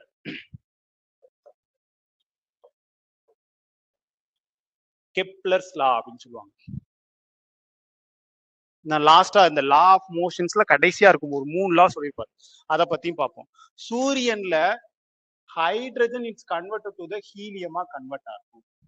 இன்னும் இன்டெப்தா போய் ஹைட்ரஜன் ஐசோடோப்புகள் ஹீலியமாக கன்வெர்ட் ஆகும். ஹைட்ரஜன் ஹீலியமா கன்வெர்ட் ஆகும்னாலும் ஓகேதான். இன்னும் குரூப் 1 லெவல்ல, குரூப் 2 லெவல்ல, மெயின்ஸ் லெவல்ல, நீங்க வந்து மெயின்ஸ்ல டிஸ்கிரிப்ட் நீங்க குரூப் 2 எழுத போறீங்க, அவன் எல்லாரும் சூரியனை பற்றி இல்ல ஸ்பேஸ் அண்ட் டெக்னாலஜில இருந்து ஒரு கொஸ்டின் கேக்குறாங்க. சூரிய குடும்பத்தை பத்தி டிஸ்கிரைப் பண்ணுங்க, சூரிய குடும்பத்துல இருக்கிற சூரியனின் மிகப்பெரிய பண்புகள் பத்தி நீங்க டிஸ்கிரைப் பண்ணுங்க அப்படின்னா சூரியன் வந்து ஒரு நட்சத்திரம், அது எல்லாருக்கும் தெரியும். சூரியன் ஹீலியமை ஹைட்ரஜன் ஹீலியமாக கன்வெர்ட் ஆகும், இது எல்லாரும் எழுதுவாங்க. நீங்க இன்டெப்தா போயிட்டு ஹைட்ரஜன் ஐசோடோப்புகள் ஹீலியமாக கன்வெர்ட் ஆகுது, ஹைட்ரஜன் ஐசோடோப்புகளான பிராக்கெட்டுக்குள்ள புரோட்டியம், ட்ரீட்ரியம், டியூட்ரியம் அப்படின்ற அந்த வார்த்தைகளை மென்ஷன் பண்ணீங்கன்னா அவன் பாக்குறவங்களுக்கு அப்படியே என்ன இது ஐசோடோப்புன்னு சொல்றாரு, அதுக்குள்ள புரோட்டியம் ட்ரீட்ரியம் பத்தி பேசுறாரு, சயின்ஸ் நல்லா படிச்சு. அப்போ அவங்களுக்கு அதிக மார்க் போடுவாங்களா, நீங்க நார்மலா எழுதுனவங்களுக்கு அதிக மார்க் போடுவாங்களா? இன்னும் அதான் சொல்றது இல்லைங்களா, இன்டெப்தா போய் படிக்கணும். நான் எவ்வளவு டேட்டா வேணும் ஐசோடோப். இப்போ ஹைட்ரஜன் ஹீலியமா கன்வெர்ட் ஆகுது, ஒரு எஸ்ஐல கேட்கலாம், ஒரு பிசில கேட்கலாம். அப்போ இந்த ஹைட்ரஜன் வெறுமனே ஹைட்ரஜனா இருக்காது, அங்க ஹைட்ரஜன் ஐசோடோப்பா இருக்கும். அப்போ ஐசோடோப்னா என்னன்னு தெரிஞ்சிருக்கணும். அப்ப அந்த ஹைட்ரஜன் ஐசோடோப் 3 ஐசோடோப் இருக்கு. புரோட்டியம், ட்ரீட்ரியம், அதாவது ட்ரீட்ரியம்னா 3, டியூட்ரியம்னு ஒண்ணு இருக்கு. புரோட்டியம், டியூட்ரியம், ட்ரீட்ரியம், மொத்தம் 3 இருக்கு. அதாவது ஹைட்ரஜன் ஐசோடோப்புகள் ஹீலியமாக கன்வெர்ட் ஆகுது. இப்போ இந்த ஹைட்ரஜன் ஐசோடோப்புகள் ஹீலியமாக கன்வெர்ட் ஆகுற அந்த ரியாக்ஷனோட பேர் என்ன சார் அப்படின்னு கேட்டீங்கன்னா நியூக்ளியர் ஃபியூசன். அணுக்கரு இணைவுனால நடக்குது.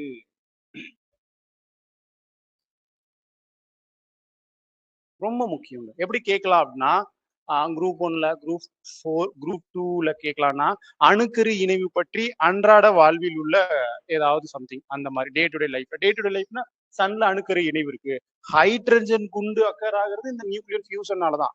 அப்போ நியூக்ளியர் ஃபியூஷனுக்கு கண்டிப்பா உங்களுக்கு சயின்ஸ் அண்ட் டெக்ல நியூக்ளியர் பிசிக்ஸை பத்தி உங்களுக்கு கேட்காம எந்த கொஸ்டின் இருக்கவே இருக்காது. இப்போ டே டு டே லைஃப்ல ஓகேங்களா. இப்போ கூட ரஷ்யா கூட உக்ரைன்லாம் யாரு அதிகமா நியூக்ளியர் வெப்பன் எந்த கண்ட்ரி அதிகமா வச்சிருக்காங்கன்னா ரஷ்யா தான் அதிகமா வச்சிருக்காங்க. பாத்துக்கோங்க, எப்பனாலும் போட்டு விட்டு போயிடுவாங்க, பாத்துக்கோங்க ஓகேங்களா. ஸோ ரொம்ப ரொம்ப முக்கியங்க. ஸோ ஒளி செறிவுனா லூமினஸ் இன்டென்சிட்டி. என்னன்னா ஒரு ஒளியில இருந்து எவ்வளவு அமௌண்ட் ஆஃப் வருது அப்படிங்கறத மெஷர் பண்றதா இந்த ஒளி செறிவுன்னு சொல்றாங்க. அதோட எஸ் யூனிட்டியே மறந்து பாருங்க, கெண்டிலா சிடி ஓகேங்களா. ஸோ அது பாத்துக்கோங்க, ரொம்ப முக்கியமானது. எவ்வளவு வருது அப்படிங்கிறதுக்கு இதுக்கான இன்ஸ்ட்ருமெண்ட் பாத்துக்கோங்க, ரெண்டுமே முக்கியமானது. அதே மாதிரி இதுக்கும் நான் சொல்ல மறந்துட்டேன், எங்க பாருக்கு இந்த கரண்ட்டை மெஷர் பண்ற இன்ஸ்ட்ருமெண்டோட பேரு அம்மீட்டர். நோட் பண்ணிக்கோங்கப்பா, அம்மீட்டர்.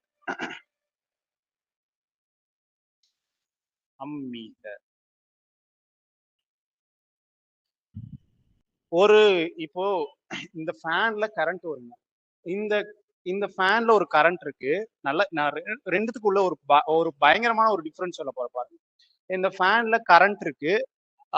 கரண்ட் போறனாலதான், கரண்ட் ப்ரொடியூஸ் ஆகுறதுனாலதான் இந்த ஃபேனே ஓடுதுன்னு வச்சுங்களேன்.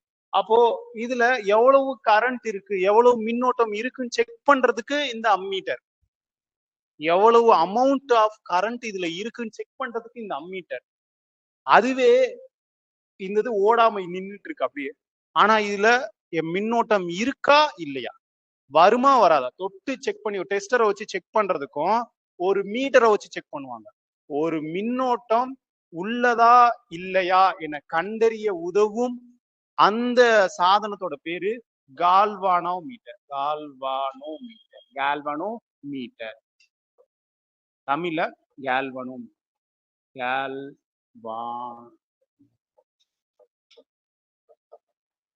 நோட் பண்ணு. இது கரண்ட் இருக்குதான்னு மட்டும் செக் பண்ணாது, இது எந்த டைரக்ஷன்ல கரண்ட் போகுது, இப்படிக்கா போகுதா இந்த டைரக்ஷன்ல போகுது. ஒரு ஒரு ஒரு வயர் இருக்கு, இந்த வயர்ல இந்த பக்கம் போகுதா இந்த பக்கம் போகுதா கரண்ட். மின்னோட்டத்தின் திசையை கண்டறியவும் டைரக்ஷன் ஆஃப் கரண்ட் டிடெக்ட் பண்றது இந்த கால்வனோமீட்டர் தான். ஒரு சர்க்கியூட்ல ஒரு மின் சுற்றுல கரண்ட் இருக்குதான்னு செக் பண்றது, கரண்ட் மின்னோட்டம் உள்ளதை கண்டறிய உதவும் மின்சாதனம் எதுன்னு கேட்டாலும் இந்த கால்வனோமீட்டர் தான். ஒரு மின்னோட்டத்தோட திசைய, டைரக்ஷன் ஆஃப் எலக்ட்ரிக் கரண்ட்டை மெஷர் பண்றதும் இந்த கால்வனோமீட்டர் தான். ஆனா அதுல கரண்ட் இருக்கு, அது இந்த டைரக்ஷன்ல தான் போகுது, ஆனா எவ்வளவு போகுது அதுக்கு இந்த அம்மீட்டர். புரிஞ்சுதா? இந்த டிஃபரன்ஸ் தெரிஞ்சா போதும் ஓகேங்களா. ரொம்ப ரொம்ப முக்கியம். ஏன் சார் இவ்வளவு டீட்டெயிலா சொல்றேன்னா, நான் ஒரு எலக்ட்ரிக்கல் இன்ஜினியர். ஒரு 2 வருடங்களாக இந்த இன்ஸ்ட்ருமெண்ட்லாம் டெஸ்டிங் அண்ட் குவாலிட்டி செக்அப்ல இருந்தேன். அது ஒரு காலம் இருந்தேன், வேஸ்டா போச்சு வாழ்க்கை. சரி ஓகே, பாத்துக்கலாம். ஒளிப்பாயம் லூமன். ஒளிப்பாயத்துக்கும் லூமனுக்கும் லூமன் இன்டென்சிட்டி, அதாவது லூமன் டென்சிட்டின்னு சொல்லுவாங்க. அதாவது ஒளிப்பாயம், அடுத்து பாத்தீங்கன்னா ஒளிப்பாய அடர்த்திக்கும் ரெண்டுத்துக்குமே வித்தியாசம் தெரியுங்க. டென்சிட்டினாலே நம்ம என்ன சொல்லுவோம் அப்படின்னாலே ஒரு இடத்துல எவ்வளவு இருக்கு அதுதானே டென்சிட்டி. அந்த மாதிரி ஒளிப்பாயம் அல்லது ஒளி திறன் என்பது ஒளி உணரப்பட்ட திறனை குறிக்கிறது. எவ்வளவு அதாவது எப்படின்னா அது எவ்வளவு வந்திருக்கு எவ்வளவு பட்டிருக்கு எப்படி இது எப்படி இந்த லூமன் எப்படி கண்டுபிடிப்பாங்கன்னா ஒரு ஸ்கிரீன்ல வச்சிருவாங்க. ஒரு ஸ்கிரீனை வச்சு இப்போ வந்து ஏதாவது ஒரு பெரிய பெரிய லேப்ல பெரிய பெரிய சயின்டிஸ்ட் வந்து அப்படி பிளாஸ்ட் ஆகுறப்போ அந்த லைட் போடும். அந்த லைட்டை மெஷர் பண்ணி, ஏன்னா இது பிளாஸ்ட் ஆகுறப்போ நம்ம பக்கத்துல இருக்க முடியாது. அந்த பிளாஸ்ட் ஆகுறப்போ நம்ம ஒரு ஃபிராக்ஷன் ஆஃப் செகண்ட் தான் இருக்கும். அந்த செகண்ட்ல நம்ம சயின்ஸை வந்து கரெக்டா பண்ண முடியாதுங்கிறதுனால ஒரு ஸ்கிரீனை வச்சு ரெக்கார்ட் பண்ணி கண்டுபிடிப்பாங்க. அப்போ அந்த பிளாஸ்ட் ஆகுறப்போ எவ்வளவு இன்டென்சிட்டியா லைட் வந்திருக்கு அப்படின்னு அதை மெஷர் பண்றதுதான் இந்த லூமன் ஒளிப்பாய். லூமினஸ் இன்டென்சிட்டி வேற, லூமன் வேற. கிளியரா? ஸோ நோட் பண்ணிக்க, ரொம்ப ரொம்ப முக்கியம். ஃப்ளக்ஸ்ன்னு சொல்லுவாங்க, லூமினஸ் ஃப்ளக்ஸ் அல்லது லூமினஸ் பவர்னு சொல்லுவாங்க. ரொம்ப ரொம்ப முக்கியமானது. லூமினஸ் ஃப்ளக்ஸ் ஆர் லூமினஸ் பவரோட எஸ் யூனிட் லூமன் அப்படிங்கறத தெரிஞ்சுக்கோங்க. லூமினஸ் இன்டென்சிட்டியோட எஸ் யூனிட் என்னன்னு தெரிஞ்சுக்கோங்க. லூமினஸ் இன்டென்சிட்டியோட எஸ் யூனிட் என்னதுப்பா? கெண்டிலா. ஆனா லூமினஸ் ஃப்ளக்ஸ் லூமினஸ் பவரோட எஸ் யூனிட் லூமன். ரெண்டுமே லூமினஸ்ல தான் ஆரம்பிக்கும். டிஃபரன்ஸ் தெரிஞ்சுக்கோங்க, ரொம்ப ரொம்ப முக்கியமான. கிளியரா? ஓகே. அடுத்து பிளைன் ஆங்கிள், ரொம்ப முக்கியம். திண்ம கோணமா தலக்கோணம்? தலக்கோணம். தலக்கோணம் அப்படின்னா இரண்டு பிளைன் வந்து ரெண்டா இன்டர்செக்ட் ஆகும்போது உருவாகிற கோணம் தான் தலக்கோணம்.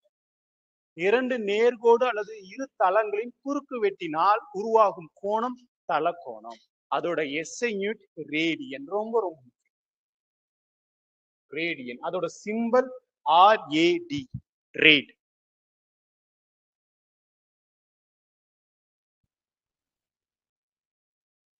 பாத்தீங்கன்னா ரேடியன். அதோட சிம்பல் பாத்தீங்கன்னா RE. கிளியரா? நோட் பண்ணிக்கோங்க. அடுத்து போயிடலாமா சீக்கிரம்? அவ்வளவு. இதுல இருந்து வேற எதுவும் பெரிய லெவல் எல்லாம் கேட்கல. இதுனா என்னன்னு கேட்பாங்க. தலக்கோணம் திண்ம கோணம். திண்ம கோணம் அப்படின்னு கேட்பாங்க. பிளைன் ஆங்கிள், சாலிட் ஆங்கிள், ரெண்டே ரெண்டு தான் இருக்கு. இது ரெண்டே ரெண்டு பிளைன் ஆங்கிள்.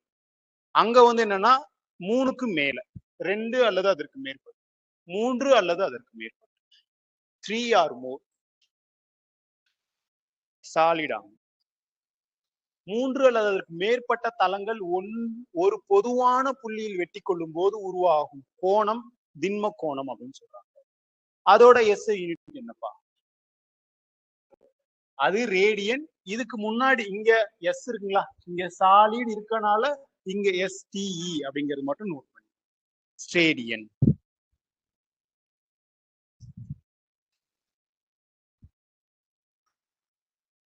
அங்க RAD போட்டோம், இங்க SR மட்டும்தான் போட்டோம்.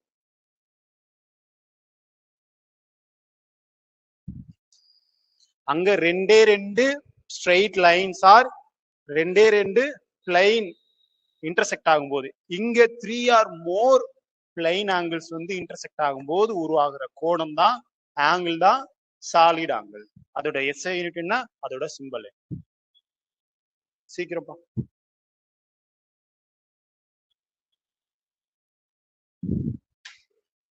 ரெண்டுத்துக்குள்ள டிஃபரன்ஸ்ங்க. இது 2 டைமென்ஷனல், இது 3 டைமென்ஷனல். இது கேட்கலாம். இதோட சிம்பல் நம்ம ஆல்ரெடி படிச்சிட்டோம். இதுவும் படிச்சிட்டோம், இதுவும் படிச்சிட்டோம் முன்னாடி டெஃபினிஷன்ல. இது வந்து தலக்கோணம் அப்படிங்கிறது 2 டைமென்ஷனல், இது வந்து 3 டைமென்ஷனல். அதை மட்டும் நோட் பண்ணுங்க. இது இரு பரிமாணம், அது முப்பரிமாணம் 3. அவ்வளவுதான். அப்படியே பக்கத்துல நோட் பண்ணிட்டா போதும். இது தாண்டி வேற எதுவும் கேட்டது கிடையாது, பாத்துக்கலாம். நோட் பண்ணிட்டீங்களா? சோ இது வந்து என்ன சொல்றதுன்னா சொல்றேன். இது எதுக்கு நான் எடுத்தேன்னு தெரியல. ஆனா நீங்க ஜாகிரபி படிச்சீங்கன்னா இதை நான் அவாய்ட் பண்ணிட்டு நீங்க ஜாகிரபில படிச்சுக்கோங்கப்பா, எனக்கு எதுக்கு அப்படின்னு சொல்லிட்டு நான் போயிடலாம். ஆனா எனக்கு அது வரல. ரொம்ப ரொம்ப முக்கியமானதுங்க. பூமத்திய ரேகையா, tropic of cancer passes through the இந்தந்த ஸ்டேட்ல எல்லாம் இது போகுது அப்படின்னு எக்ஸாம்ல கேட்பாங்க. எத்தனை ஸ்டேட்ல போகுது? மொத்தம் 8 ஸ்டேட்ல போகும்னு நினைக்கிறேன். 1 2 3 4 5 6 7 8 8 ஸ்டேட்ல போகும். இந்த பக்கம் இருந்து குஜராத்ல இருந்து ஆரம்பிச்சு குஜராத், ராஜஸ்தான், மத்திய பிரதேஷ், சத்தீஸ்கர், ஜார்க்கண்ட், அப்புறம் பாத்தீங்கன்னா இங்க இப்படி போகும். இங்க இருக்கா? சாரி, இதுக்கு இல்ல, இது இந்த பக்கம். ஸோ வெஸ்ட் பெங்கால் போகும், திரிபுரா, மிசோரம். மொத்தம் 8 ஸ்டேட் நோட் பண்ணிக்கோங்க. இது வந்து என்ன சொல்லுவாங்கன்னா பூமத்திய ரேகையா மேம் பேரு தமிழ்ல? கடக ரேகையா? ஈக்குவேட்டர். ஆமா ஆமா. Tropic of cancer. அதாவது இந்த டிராபிக் ஆஃப் கேன்சர் வந்து மேல இந்த ஈக்குவேட்டருக்கு மேல 23 டிகிரி, கீழே வந்து 23 டிகிரி கேப்ரிக்கன் சொல்லுவாங்களா, அது வந்து சதன், அது நோட் பண்ணிக்கோங்க. லாஸ்ட் தென்முனை வந்து இந்திரா பாயிண்ட், அது எல்லாருக்குமே தெரியும். எங்க இருக்கு? நிக்கோபார் ஐலாண்ட்ல இருக்கு, அது தெரியும். ஸோ இது பார்த்துக்கோங்க. பிடிஎஃபா உங்களுக்கு யூஸ் ஆகுங்க ஜாகிரபி. எனக்கு அவ்வளவு தெரியாது ஜாகிரபி, பார்த்துக்கலாம். ஸோ எதுக்காக இதை எடுத்து வந்தோம்னா, இந்த கிரீன்விச் டைம்னு ஒன்று இருக்கு. எதுக்கா சிரிக்கிறீங்க? எது சிரிச்சீங்க? இங்கிட்ட சிரிச்சீங்க, இங்கிட்ட சிரிச்சீங்க. சரி, நான் எதுவும் தப்பா சொல்றேன்? சரி, ஓகே, சும்மா ஜாலி கேட்டேன். கிரீன்விச் மீன் டைம்னு சொல்லுவாங்க. ஓகேங்களா? GMT சொல்லுவாங்க. அது எங்க இருக்குன்னா இங்கிலாந்துல இருக்கு. என்ன சார் அப்படின்னா, இந்த லாட்டிடியூட் ஆகட்டும், லாங்கிடியூட் ஆகட்டும். ஸோ தமிழ் எனக்கு தெரியல. லாட்டிடியூட் அப்படிங்கிறது பாத்தீங்கன்னா கிழக்குல இருந்து மேற்காகவும், மேற்குல இருந்து கிழக்காகும். ஒரு பூமி இப்படி இருக்குன்னா லாட்டிடியூட் அப்படிங்கிறது கிழக்குல இருந்து மேற்காகும் இப்படி வரையுது. ஹரிசாண்டலா வரைகிற அந்த கோட்டுக்கு பேர் தான் லாங்கிடியூட். லாங்கிடியூட் அப்படிங்கிறது போல் டு போல், துருவத்துல இருந்து துருவத்துக்கு வரையுது. சரிங்களா? சோ இது ரெண்டுமே கரெக்டா மேட்ச் ஆகுற இந்த இடம் எங்க இருக்கு அப்படின்னா இங்கிலாந்துல இருக்கு, அந்த கிரீன்விச்ங்கிற இடத்துல இருக்கு. இதுதான் பாத்தீங்கன்னா 0 டிகிரி. இதுதான் ஸ்டாண்டர்டான டைம். ஒவ்வொரு ஊர்லயும் ஒரு டைம் இருக்கும். இந்த இங்கிலாந்துல இன்னைக்கு பாத்தீங்கன்னா அமெரிக்காவுல நைட்டா இருக்கும், நமக்கு பகலா இருக்கு. ஆனா எல்லாத்துக்குமே ஒரே டைம், அதாவது கரெக்டா அவங்களுக்கு அந்த கிளைமேட்டுக்கு ஏத்த மாதிரி அவங்களோட டைம் மாத்தணும் அப்படிங்கறதுக்காக வச்சிருக்காங்க. ஸோ இந்தியா வந்து இங்க இருக்குங்க. இங்க வந்து இந்த பக்கம் ஈஸ்ட் சைட்ல இருக்கும். எவ்வளவுனா 5.30, அதாவது 5.5 மணி நேரம் இந்தியன் ஸ்டாண்டர்ட், ஐஎஸ்டின்னு சொல்லுவாங்க. இந்தியன் ஸ்டாண்டர்ட் டைம் வந்து 5.30, அதாவது 5.5 மணி நேரம் GMTன்னு சொல்லுவாங்க. இது எக்ஸாம்ல கேட்பாங்க, ரொம்ப முக்கியமானது.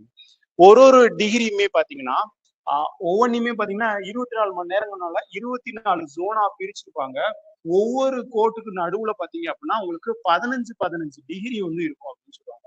15 × 24 360, கம்ப்ளீட்டா ஒரு ஸ்பியரா சுத்தி வர மாதிரி இருக்கும்.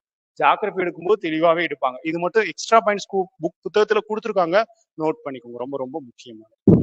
அதே மாதிரி இங்க இந்த 360 டிகிரி இருக்கு பாத்தீங்களா, ஒரு டிகிரியுமே ஒரு degree equal to 111 kilometre distance.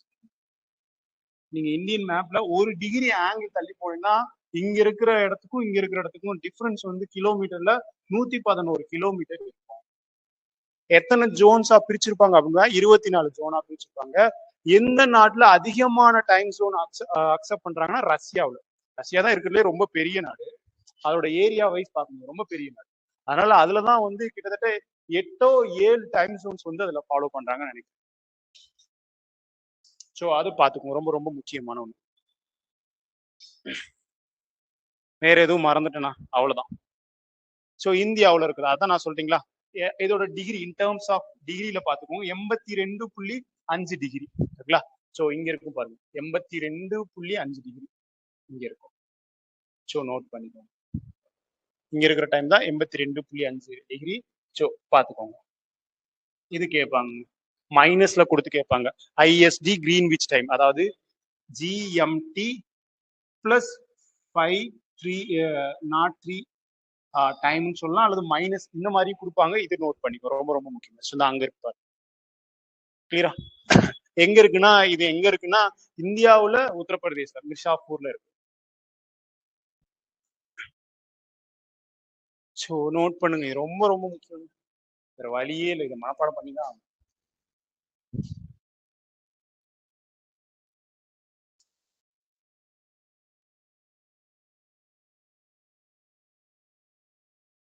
ரொம்ப முக்கியங்க.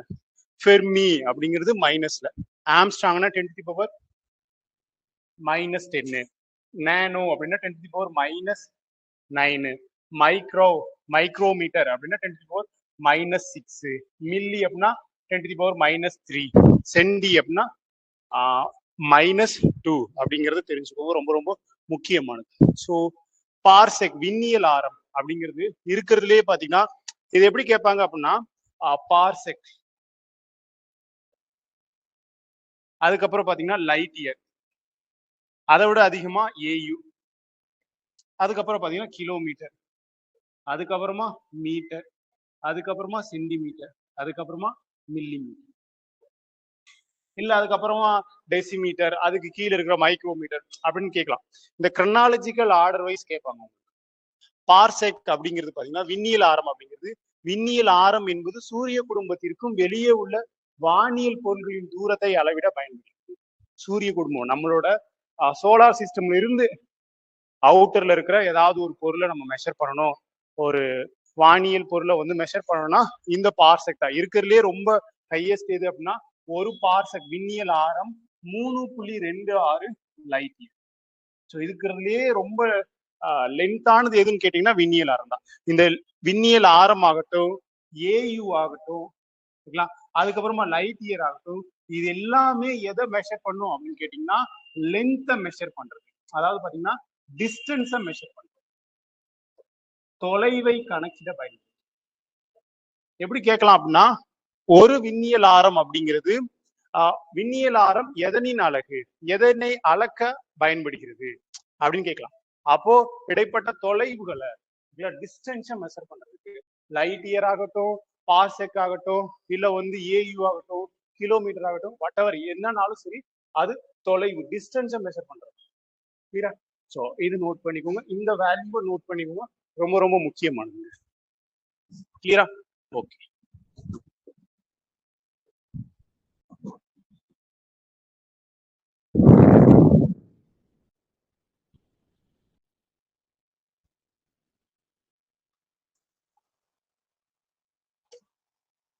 ஸோ இங்க பாருங்க, நோட் பண்ணலீங்களா?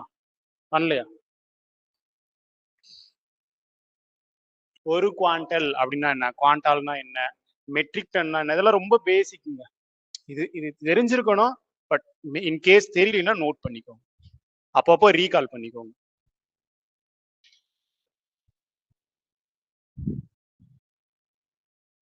இல்ல ஒரு டன் அப்படிங்கிறது 1000 கிலோ, ஒரு குவாண்டால் அப்படிங்கிறது 10 கிலோ, 100 கிலோ, சாரிப்பா 100 கிலோ. ஒரு குவாண்டல் அப்படிங்கிறது 100 கிலோ. அப்போ ஒரு மெட்ரிக் டன் அப்படிங்கிறது 10 குவாண்டல், அதாவது 1000 கேஜிஸ் ஆகும். சரிங்களா? ஸோ நோட் பண்ணிக்கோங்க.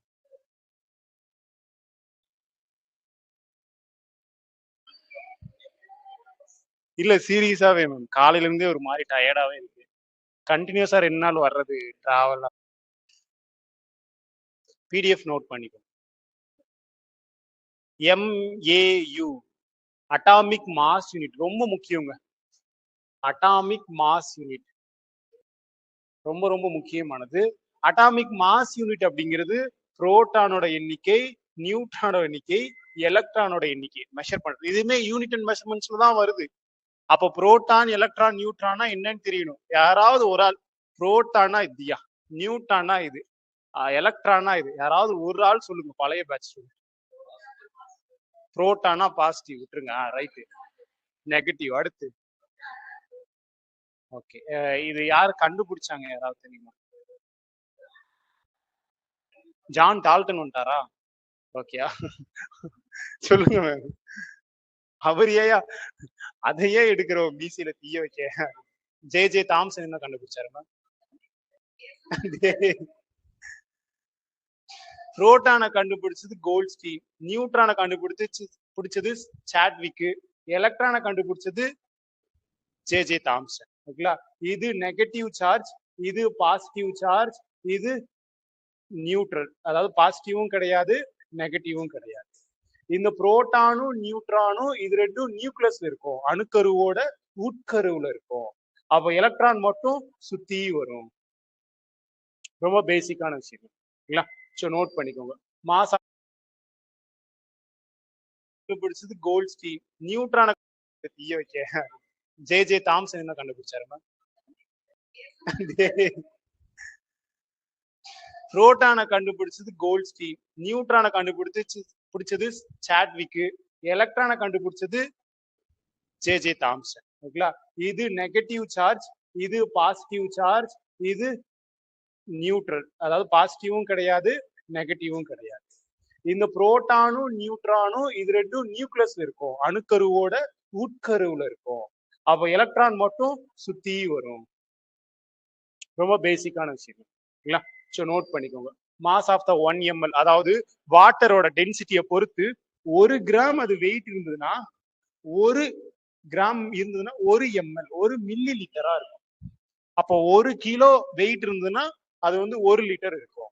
இதுவே அந்த லிக்விடை பொறுத்து மாறும், அதோட டென்சிட்டியை பொறுத்து மாறும். பால்லாம் சில இடங்கள்ல லிட்டர்ல அளந்து வாங்குவாங்க, சில பேர் வந்து வெயிட் வைப்பாங்க. நீங்க மேபி யாராவது தெரிஞ்சீங்கன்னா பால் வாங்குவாங்களா, பால் கறந்து ஊத்துவாங்க இல்லையா ரூரல் ஏரியால, அவங்க வந்து சில இடத்துல வந்து இந்த கோப்பையில வாங்குவாங்க. சில பேர் வந்து வெயிட் வச்சு வாங்குவாங்க. வெயிட் வைக்கும் போது பாலோட குவான்டிட்டி அதிகமா இருக்கும். 1 கிலோவுக்கு 1.5 லிட்டர் 1.25 லிட்டர்லாம் வரும். சில பேர் வெயிட் வச்சு வாங்குவாங்க. ஸோ அந்த மாதிரிலாம் இருக்கு, பார்த்துக்கோ. அப்போ திரவங்களோட மாஸ், அதாவது ஒரு லிக்விடோட மாஸ் அதோட அடர்த்தியை பொறுத்து மாறுபடையும். அப்போ இது வந்து அஃபெக்ட் பண்ணுமா பண்ணாதா? அடர்த்தி அதிகமாச்சுன்னா நிறை அதிகரிக்கும், நிறை அதிகமாச்சுன்னா அடர்த்தி அதிகமாகும். ஏன்னா அடர்த்திங்கிறது டென்சிட்டி, எத்தனை பேர் இருக்காங்க அப்படிங்கிறது. இப்போ இந்த இடத்துல 4 பேர் இருக்காங்க, இந்த இடத்துல 5 பேர் இருக்காங்க. அப்போ இது வெயிட் அதிகமா இருக்குமா, இது வெயிட் மாஸ் அதிகமா இருக்குமா? இதுதான் அதிகமா இருக்கும். அப்போ mass directly proportional to the density. Note பண்ணுங்க, ஒரு பொருளோட நிறை அந்த பொருளோட டென்சிட்டிக்கு அடர்த்திக்கு நேர்தகவில் இருக்கும். இந்த வார்த்தை ரொம்ப முக்கியம், டைரக்ட்லி ப்ரொபோர்ஷனலா இருக்கும். மாஸ் அதிகரிச்சா, இப்போ ஒரு பொருளின் அடர்த்தி அதிகரிக்க அதிகரிக்க அடர்த்தி அதிகரிக்க அதிகரிக்க அந்த பொருளின் நிறை குறையுமா கூடுமா மாறுபடுமா, முதலில் மாறுபட்டு பின்னாடி மாறாம இருக்குமா? இப்படி ஒரு கொஸ்டின் கேட்கறாங்க. அப்படின்னா அந்த பொருள் வந்து டைரக்ட்லி ப்ரொபோர்ஷனல். மாஸ் இன்க்ரீஸ் ஆனா டென்சிட்டி இன்க்ரீஸ் ஆகும், டென்சிட்டி இன்க்ரீஸ் ஆகிறதுனால மாஸ் இன்க்ரீஸ் ஆகும். எப்படி டென்சிட்டினா எத்தனை பேர் இருக்காங்க, இங்க 4 பேர் இருக்காங்க, ஒவ்வொருத்தவங்க 50 கிலோ 200 கேஜி தான். இது 50 கேஜிஸ் வந்து 50 கேஜி 5 பேர் இருக்காங்க 250. அப்போ இதை விட இதுதான் அதிகமா இருக்கும். அப்போ டென்சிட்டி அதிகமாக அதிகமாக நிறையும் அதிகமாகும். அப்போ டென்சிட்டி அடர்த்தியும் ஒரு பொருளோட நிறையும் நேர்தகவுல இருக்கும். நேர்தகவு மீன்ஸ் டைரக்ட்லி ப்ரொபோர்ஷனலா இருக்கும். இது இன்க்ரீஸ் ஆனா இதுவும் இன்க்ரீஸ் ஆகும். இப்போ ஒரு தூரத்துக்கு ஸ்பீடு வேகமா 10 கிலோமீட்டர் வேகத்துல 10 மணி நேரத்துல போறேன். நான் வந்து ஸ்பீடை இன்க்ரீஸ் பண்ணேன்னா 20 கிலோமீட்டர் வேகத்துல போனா நான் கம்மியா தான் போவேன், ஏன்னா அந்த முன்னாடி இருக்க டைம் கூட கம்மியா போவேன். அப்போ speed inversely proportional to the time. அப்போ வேகம் அதிகரிக்க அதிகரிக்க எடுத்துக்கொள்ளும் நேரம் குறையும். இதுதான் இன்வெர்ஸ்லி ப்ரொபோர்ஷனல். இந்த நேர்தகவு எதிர்த்தகவுக்கான வித்தியாசம் புரிஞ்சிட்டோம்னா நிறைய இடங்கள்ல நமக்கு ஈஸியா சயின்ஸ் ரொம்ப புரிஞ்சுக்கும். இது ரெண்டும் நேர்தகவு, இது இன்க்ரீஸ் ஆனா இதுவும் இன்க்ரீஸ் ஆகும். இது ரெண்டும் நேர்தகவு, டைரக்ட்லி ப்ரொபோர்ஷனல். இது இன்வெர்ஸ்லி ப்ரொபோர்ஷனல், இது இன்க்ரீஸ் ஆனா இது டிக்ரீஸ் ஆகும். இன்கேஸ் டைம் இன்க்ரீஸ் ஆனா ஸ்பீடு கம்மியாகும். இது இன்வெர்ஸ்லி ப்ரொபோர்ஷனல். இந்த கான்செப்ட் தெரிஞ்சதுன்னா போதுங்க. அப்போ நான் இந்த பிராக்கெட்ல இருக்கிற இந்த ஸ்டேட்மெண்ட்டை வச்சு நான் ஒரு கொஸ்டின் உங்களுக்கு ஃப்ரேம் பண்ணி சொல்றேன். நான் பார்த்தேன், சடனா பார்த்ததுனால சொல்றேன். ஒரு திரவமாகட்டும் திடப்பொருளாகட்டும் வாயுவாகட்டும் அடர்த்தி அதிகமானா நிறை அதிகமாகும், டென்சிட்டி ஹையர் ஆச்சுன்னா அதோட மாசும் அதிகமாகும், இன்க்ரீஸ் ஆகும். அப்படிங்கிற ஸ்டேட்மெண்ட்டை மட்டும் மறந்துடாதீங்க. வெயிட்டுக்கும் மாஸ்க்கும் நிறைக்கும் எடைக்கும் வித்தியாசம். நாம இப்போ இங்க மெஷர் பண்றோம் இல்லைங்களா, இப்போ என்னோட கேஜி வந்து ஒரு 50 அப்படிலாம் சொல்லி பொய்யா சொல்ல விரும்பல, ஒரு 60 65 70 அந்த மாதிரி இருக்குன்னு வச்சுங்களேன். அப்போ இன் டேர்ம்ஸ் ஆஃப் கேஜில குறிப்பாங்க. ஆக்சுவலா அது வந்து கேஜில குறிக்க கூடாது. என்னோட வெயிட்டை வந்து வெயிட்டோட எஸ்ஐ யூனிட் என்ன சார் அப்படின்னு கேட்டீங்கன்னா நியூட்டன் தான். வெயிட்டோட எஸ்ஐ யூனிட் நியூட்டன். எப்படி சார் இந்த weight equal to M into G sir. Weight equal to M into G. M for mass, G for gravity. எர்த்தோட கிராவிட்டி எவ்வளவு சார் கிராவிட்டி இருக்கு அப்படின்னா 9.8 metre per second squared. Small ஜியோட value எவ்வளவு sir அப்படின்னு கேட்டீங்கன்னா 9.8. அது பூமிக்கு மட்டும். இதை விட 6 மடங்கு கம்மியா இருக்கும் நிலவு மூன்ல இருக்கும் அப்படிங்கறத தெரிஞ்சுக்கோங்க. அப்போ வெயிட்டோட எஸ்ஐ யூனிட் பாத்தீங்கன்னா நியூட்டன். வெயிட் மீன்ஸ் எடை. எடையோட எஸ்ஐ யூனிட் பாத்தீங்கன்னா நியூட்டன். அதோட ஃபார்முலா பாத்தீங்கன்னா mass into gravity. What ever எந்த பிளானட் ஆகட்டும், மாஸ் இன்டு கிராவிட்டி. அப்போ ஸ்பேஸ்ல அப்போ வந்து பூமியில இவ்வளவு வெயிட் இருக்கு, எம் இன்டு ஜி. இதுவே நிலாவுக்கு போயிட்டுனா அங்க ஒரு ஜி இருக்கும். அங்கேயுமே ஒரு ஜி இருக்கும். அங்க வந்து இங்க வந்து 9.6 9.8 இருக்கு. அங்க வந்து 1.6 metre per seconds. I think கரெக்டா எக்ஸாக்டா தெரியல. ஆனா இதுதான் இருக்கும். 1.6 அந்த ரேஞ்சில தான் இருக்கும். இதை விட 6 மடங்கு. இது 1 மடங்கா இருந்ததுன்னா இது 6 மடங்கா இருக்கும் கிராவிட்டி. அங்கேயுமே இருக்கும். அப்போ அங்கேயுமே பாத்தீங்கன்னா இப்போ நிலாவுல போயிட்டு என்னோட வெயிட் செக் பண்ணணும் அப்படின்னா உண்மையில என்னோட மாஸ் என்ன, நிலாவுல இருக்கிற கிராவிட்டி என்னன்னு மல்டிபிள் பண்ண அங்க இருக்கிற வெயிட். இப்போ நான் பூமியில இருந்து நிலாவுக்கு போற நடுவுல மிட்ல ஸ்பேஸ்ல இருக்கும்போது என்னோட விண்வெளியில இருக்கும்போது weight equal to mass. Weight mass என்ன இருக்கோ அதுதான் வெயிட். ஏன்னா அங்க கிராவிட்டி ஜீரோன்னு சொல்ல முடியாது, ஒண்ணு. இங்க கிராவிட்டி ஒன்னா இருக்கும், அப்படியே இருக்கும், எதுவுமே இருக்காது. என்ன வெயிட் இருக்கோ அது மாஸ். அப்போ என்னோட விண்வெளியில வேக்கம்ல என்னோட வெயிட்டும் மாசும் ஈக்குவலா இருக்கும், சமமா இருக்கும். என்னோட பூமியில பாத்தீங்கன்னா 9.8 இன்ட்டு மாச மல்டிபிள் பண்ணணும். எர்த்ல அதாவது பாத்தீங்கன்னா மூணுல இது இருக்கும். ஏன்னா இது 6 மடங்கு இருந்ததுன்னா பூமியில இங்க 1 மடங்கு இருக்கும் அப்படிங்கிறத தெரிஞ்சுக்கோங்க. இப்போ நான் வெயிட்டை பத்தி பேசிட்டேங்க. வெயிட்டோட எஸ்ஐ நியூட்டன். நான் ஏன் திருப்பி திருப்பி சொல்றேன்னா எடையின் எஸ்ஐ அலகு என்ன, கிலோகிராம்னு அடிச்சு வைப்போம். ஏன்னா நம்ம போட எடை என்னப்பா சொல்லுப்பா அப்படின்னு நம்ம போய் நின்னோன்னு 65 கிலோ 70 கிலோ 40 கிலோ அப்படின்னு சொல்றோம். கிடையாது, வெயிட் நியூட்டனால சொல்லணும். மாஸ் தான் பாத்தீங்கன்னா எங்க பாருக்கு மாஸ். மாஸ் மீன்ஸ் நிறை. நிறையோட எஸ்ஐ யூனிட் தான் கேஜி. ரொம்ப ரொம்ப முக்கியமானது. மாஸ் நோட் பண்ணுங்க, நிறை எப்பொழுதும் மாறாது, டஸ் நாட் சேஞ்ச். ரொம்ப ரொம்ப முக்கியமானது. இந்த கிளாஸ் உங்களுக்கு புரிஞ்சது அப்படின்னா சத்தியமா ஒரு 50% புரிஞ்சிருக்கும். மீதி 50% நீங்க கண்டிப்பா இந்த பிடிஎஃப் பிளஸ் வீடியோ கிளாஸ பாருங்க. இதே கிளாஸ பாருங்க. இதை தாண்டி நீங்க வேற எதுவும் பார்க்க வேணாம்னு தான் நான் சொல்றேன். ஒவ்வொரு கிளாஸும் அப்படிதான் சொல்றேன். உங்களுக்கு புரியுற மாதிரி தான் நடத்துறேன்ற நம்பிக்கை இருக்கு. ஏன்னா சயின்ஸ்க்கு சீரியஸாவே கஷ்டமா இருக்கு. அது பிசிக்ஸ்ல யூனிட் அண்ட் மெஷர்மெண்ட்ஸ் கூட பரவாயில்ல. லா ஆஃப் மோஷன்ல பந்த பிடிச்சி இப்படி இழுத்தேன், எதுக்காக நீ இழுக்கிற, ஏன் பந்த பிடிச்சி இப்படியே வைக்க வேண்டியதானே.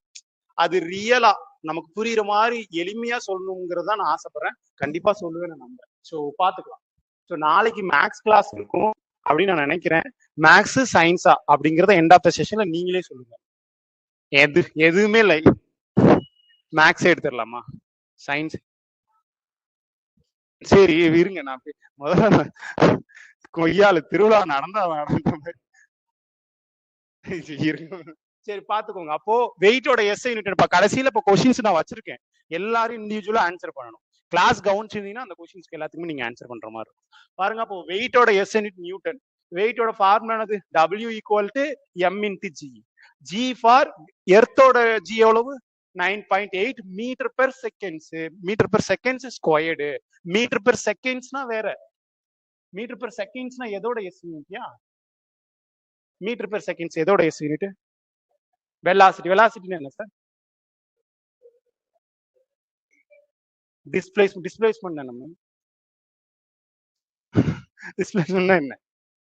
டிஸ்டன்ஸ்க்கு. சரி ஓகே, நான் வெயிட்ட முடிச்சுட்டு நான் டிஸ்பிளேஸ்மென்ட்க்கு வரேன். டிஸ்டன்ஸ்க்கும் டிஸ்பிளேஸ்மென்ட் புரிஞ்சுட்டா ஒரு ஒரு ஒரு ரெண்டு பேரா, அதாவது மொத்தம் 3 பேர் இருக்குங்க. ஒன்னு மாஸ் வெயிட்டுக்குள்ள டிஃபரன்ஸ், டிஸ்டன்ஸ்க்கும் டிஸ்பிளேஸ்மெண்ட்டுக்குள்ள டிஃபரன்ஸ், ஸ்பீடுக்கும் வெலாசிட்டிக்குள்ள டிஃபரன்ஸ். இது தெரிஞ்சுன்னா பிசிக்ஸ் முடிஞ்சு. மூணுமே சொல்ல போறேன். இப்போ வெயிட்ட பத்தி நான் சொல்லிடுறேன். பாருங்க, வெயிட் நியூட்டன் மறுபடியும் சொன்னதே சொல்லிட்டு இருக்கேன். Weight M into G. ஏன்னா ரொம்ப முக்கியமானது. ஆனா வந்து பாத்தீங்கன்னா மாஸ் எப்போதுமே மாறாது. பருப்பொருட்களோட அளவு தான், குவான்டிட்டி ஆஃப் பார்ட்டிகிள்ஸ். எவ்வளவு அந்த பாடியில எவ்வளவு கண்டெய்ன்டா இருக்கு, அந்த பாடியில எத்தனை பார்ட்டிகிள்ஸ், எத்தனை மாலிகுல்ஸ், எத்தனை ஆட்டம்ஸ், எத்தனை மேட்டர்ஸ், எத்தனை இருக்குதோ, எத்தனை துகள்கள் இருக்கோ அதுதான் மாஸ். அப்போ வெயிட்னா எனக்கு புரியுற மாதிரி சொல்லுங்க சார். ஒரு வெயிட் இப்படி இருக்கு, இது பூமி, இப்படிதான் சர்ஃபேஸ் இருக்கு. இந்த பூமியோட கிராவிட்டினால இந்த பொருள் கீழே வர ட்ரை பண்ணும். இந்த பொருளுக்கு கீழே கீழே வர ட்ரை பண்ணும். அதை மேல தூக்கி ஒரு மேல் விசை ஒண்ணு செயல்படும்.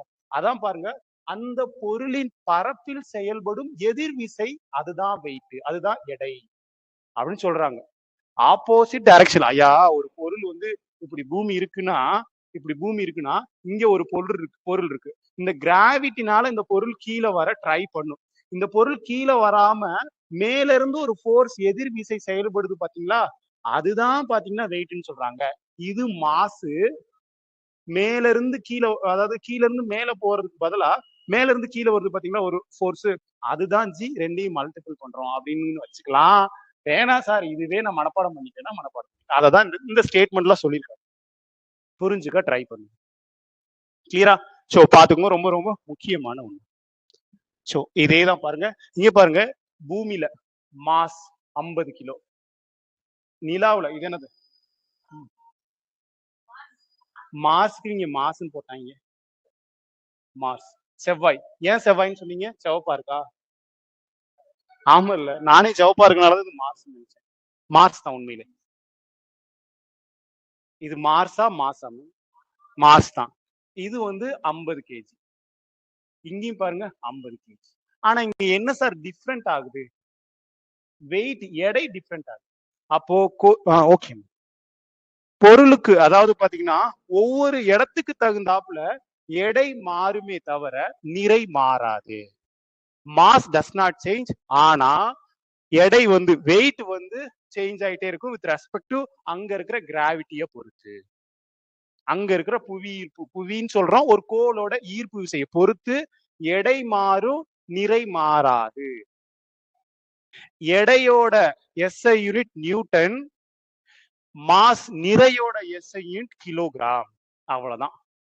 இதை தாண்டி நீங்க வேற எதுவும் படிக்கணும்ன்ற அவசியம் கிடையாது. மாஸோட கிராவிட்டி பாத்தீங்கன்னா எவ்வளவுனா 3.7 மீட்டர் பெர் செகண்ட் ஸ்கொயர்டு சொன்னா கரெக்டா? நிலாவுக்கு பாத்தீங்கன்னா 1.65 எக்ஸாக்டா 1.6 சரிதான். நோட் பண்ணிக்கோங்க, ரொம்ப ரொம்ப முக்கியம். சோ இங்க பாருங்க, இது அடிப்படை அலகு. ஆமா தெரியுமே, மாஸ்ங்கிறது அடிப்படை அலகு தானே. எடை அப்படிங்கிறது வழி அலகு. எப்படின்னா மாஸ் இன்டு கிராவிட்டி. இந்த கிராவிட்டி அடிப்படை அலகா இல்ல டிரைவ்டு யூனிட்ஸா? கிராவிட்டி. ஐயா மாஸ் வந்து இந்த 7 யூனிட்ஸ்ல இருக்கியா? 7 யூனிட்ல இருக்கா மாஸ்? அப்போ இந்த கிராவிட்டி அங்க இல்லையே. அப்போ இது ஃபண்டமெண்டல் யூனிட்ஸா இல்ல வந்து டிரைவ்டு யூனிட்ஸா?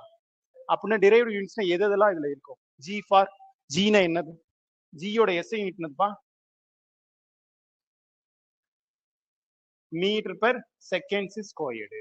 மீட்டர்னா இது மீட்டரா? மீட்டர்னா என்னது? டிஸ்டன்ஸா? மீட்டர்னா டிஸ்டன்ஸா? டிஸ்டன்ஸா டிஸ்பிளேஸ்மெண்டா? மேம் கரெக்டா சொல்லுங்க, டிஸ்டன்ஸா டிஸ்பிளேஸ்மெண்டா? Displacement. Displacement, displacement time squared. கரெக்டா?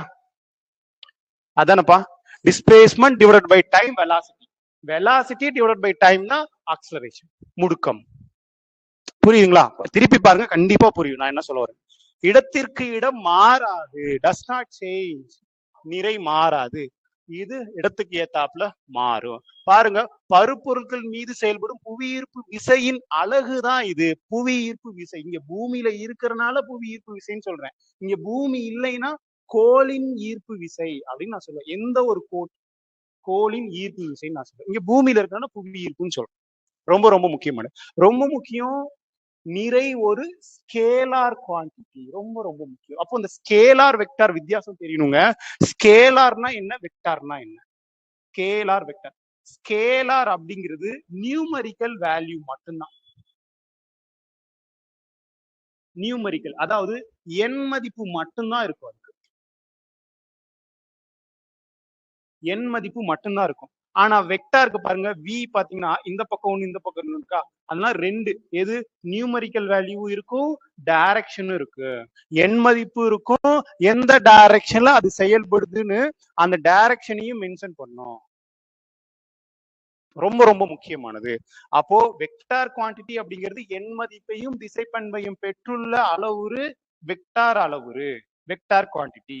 எண் மதிப்பை மட்டும் வச்சுக்கிட்டு அது எந்த டைரக்ஷன்ல போகுதுன்னு மென்ஷன் பண்ணாம இருந்தாங்கன்னா அது வந்து ஸ்கேலார் குவான்டிட்டி. புரிஞ்சுதா? இந்த டிஃபரன்ஸ் செய்யணும். அப்போ இங்க மாஸ் அப்படிங்கிறது பாத்தீங்க அப்படின்னா, புரியலையா? ஓகே தானே? இப்போ மாஸ் அப்படின்னு பாத்தீங்கன்னா ஒரு எடை, இது எந்த டைரக்ஷன்ல போகுது, இந்த டைரக்ஷன்லாம் மென்ஷன் பண்ணல. இதுல இருக்கிற பருப்பொருளோட குவான்டிட்டி எவ்வளவு அளவு இருக்கு, 10 இருக்கு, 100 இருக்கு, 200 இருக்கு, நம்ம அதை மட்டும் தான் மென்ஷன் பண்றோம். அதனால இது ஸ்கேலார் குவாண்டிட்டி. அப்புறம் எப்படி சார் இந்த வெயிட் அப்படிங்கிறது எப்படி சார் வெக்டார் குவாண்டிட்டியா மாறுச்சுன்னா, சார் அதுல டைரக்ஷனை நீங்க முன்னாடியே ஒரு ஆரோ மார்க்கை வச்சு சொன்னீங்க சார். இந்த பொருள் ஒரு புவியீர்ப்பு முடுக்கத்தால கீழே வர ட்ரை பண்ணும், கீழே இழுக்கிற இந்த விசையோட அளவு தான் வெயிட்னு நீங்க சொன்னீங்க. அப்போ இது வந்து ஒரு டைரக்ஷனை மென்ஷன் பண்ணி இருக்கு. அதனால இந்த எடை அப்படிங்கிறது வெக்டார் குவாண்டிட்டி சார். புரிஞ்சுதா? ரொம்ப ரொம்ப முக்கியமானது. ஏன் இல்லப்பா நிறை வந்து ஸ்கேலார் குவாண்டிட்டி, எடை வந்து வெக்டார் குவாண்டிட்டி மனப்பாடம் பண்ணிக்கோங்க. ஏன் ஏயா எதுக்கே அப்படி சொல்றோம் அப்படின்னா இதுக்கு தான். புரிஞ்சிருக்கும் நான் நம்புறேன். 1/6 மடங்கு இருக்கும், அது நம்ம எல்லாருக்குமே தெரியும். ஸோ வெக்டார் மாசா. ஓகே, நான் இப்போ உங்ககிட்ட என்ன சொல்லணும் அப்படின்னா ஒரே ஒரு நிமிஷம்.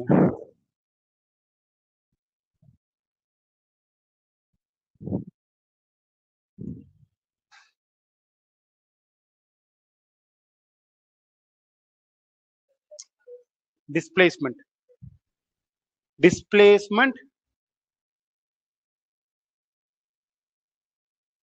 Displacement time squared. கரெக்டா? அதானப்பா. Displacement divided by time velocity. Velocity divided by டைம்னா அக்ஸலரேஷன், முடுக்கம். புரியுதுங்களா? திருப்பி பாருங்க, கண்டிப்பா புரியும் நான் என்ன சொல்ல வரேன். இடத்திற்கு இடம் மாறாது, டஸ் நாட் சேஞ்ச். நிறை மாறாது, இது இடத்துக்கு ஏத்தாப்புல மாறும். பாருங்க, பருப்பொருட்கள் மீது செயல்படும் புவியீர்ப்பு விசையின் அழகுதான் இது. புவியீர்ப்பு விசை இங்க பூமியில இருக்கிறனால புவியீர்ப்பு விசைன்னு சொல்றேன். இங்க பூமி இல்லைன்னா கோளின் ஈர்ப்பு விசை அப்படின்னு நான் சொல்லுவேன். எந்த ஒரு கோளின் ஈர்ப்பு விசைன்னு நான் சொல்றேன். இங்க பூமியில இருக்கிறனால புவி ஈர்ப்புன்னு சொல்றேன். ரொம்ப ரொம்ப முக்கியமான, ரொம்ப முக்கியம். நிறை ஒரு ஸ்கேலார் குவான்டிட்டி, ரொம்ப ரொம்ப முக்கியம். அப்போ இந்த ஸ்கேலார் வெக்டார் வித்தியாசம் தெரியணுங்க. ஸ்கேலார்னா என்ன, வெக்டார்னா என்ன? ஸ்கேலார் வெக்டார், ஸ்கேலார் அப்படிங்கிறது நியூமரிக்கல் வேல்யூ மட்டும்தான். நியூமரிக்கல், அதாவது எண் மதிப்பு மட்டும்தான் இருக்கும். அதுக்கு எண் மதிப்பு மட்டும்தான் இருக்கும். ஆனா வெக்டாருக்கு பாருங்க, வி பாத்தீங்கன்னா இந்த பக்கம் ஒண்ணு இந்த பக்கம் ஒண்ணு இருக்கா, அதனால ரெண்டு, எது நியூமரிக்கல் வேல்யூ இருக்கும், டைரக்ஷனும் இருக்கு, எண் மதிப்பு இருக்கும், எந்த டைரக்ஷன்ல அது செயல்படுதுன்னு அந்த டைரக்ஷனையும் மென்ஷன் பண்ணும்.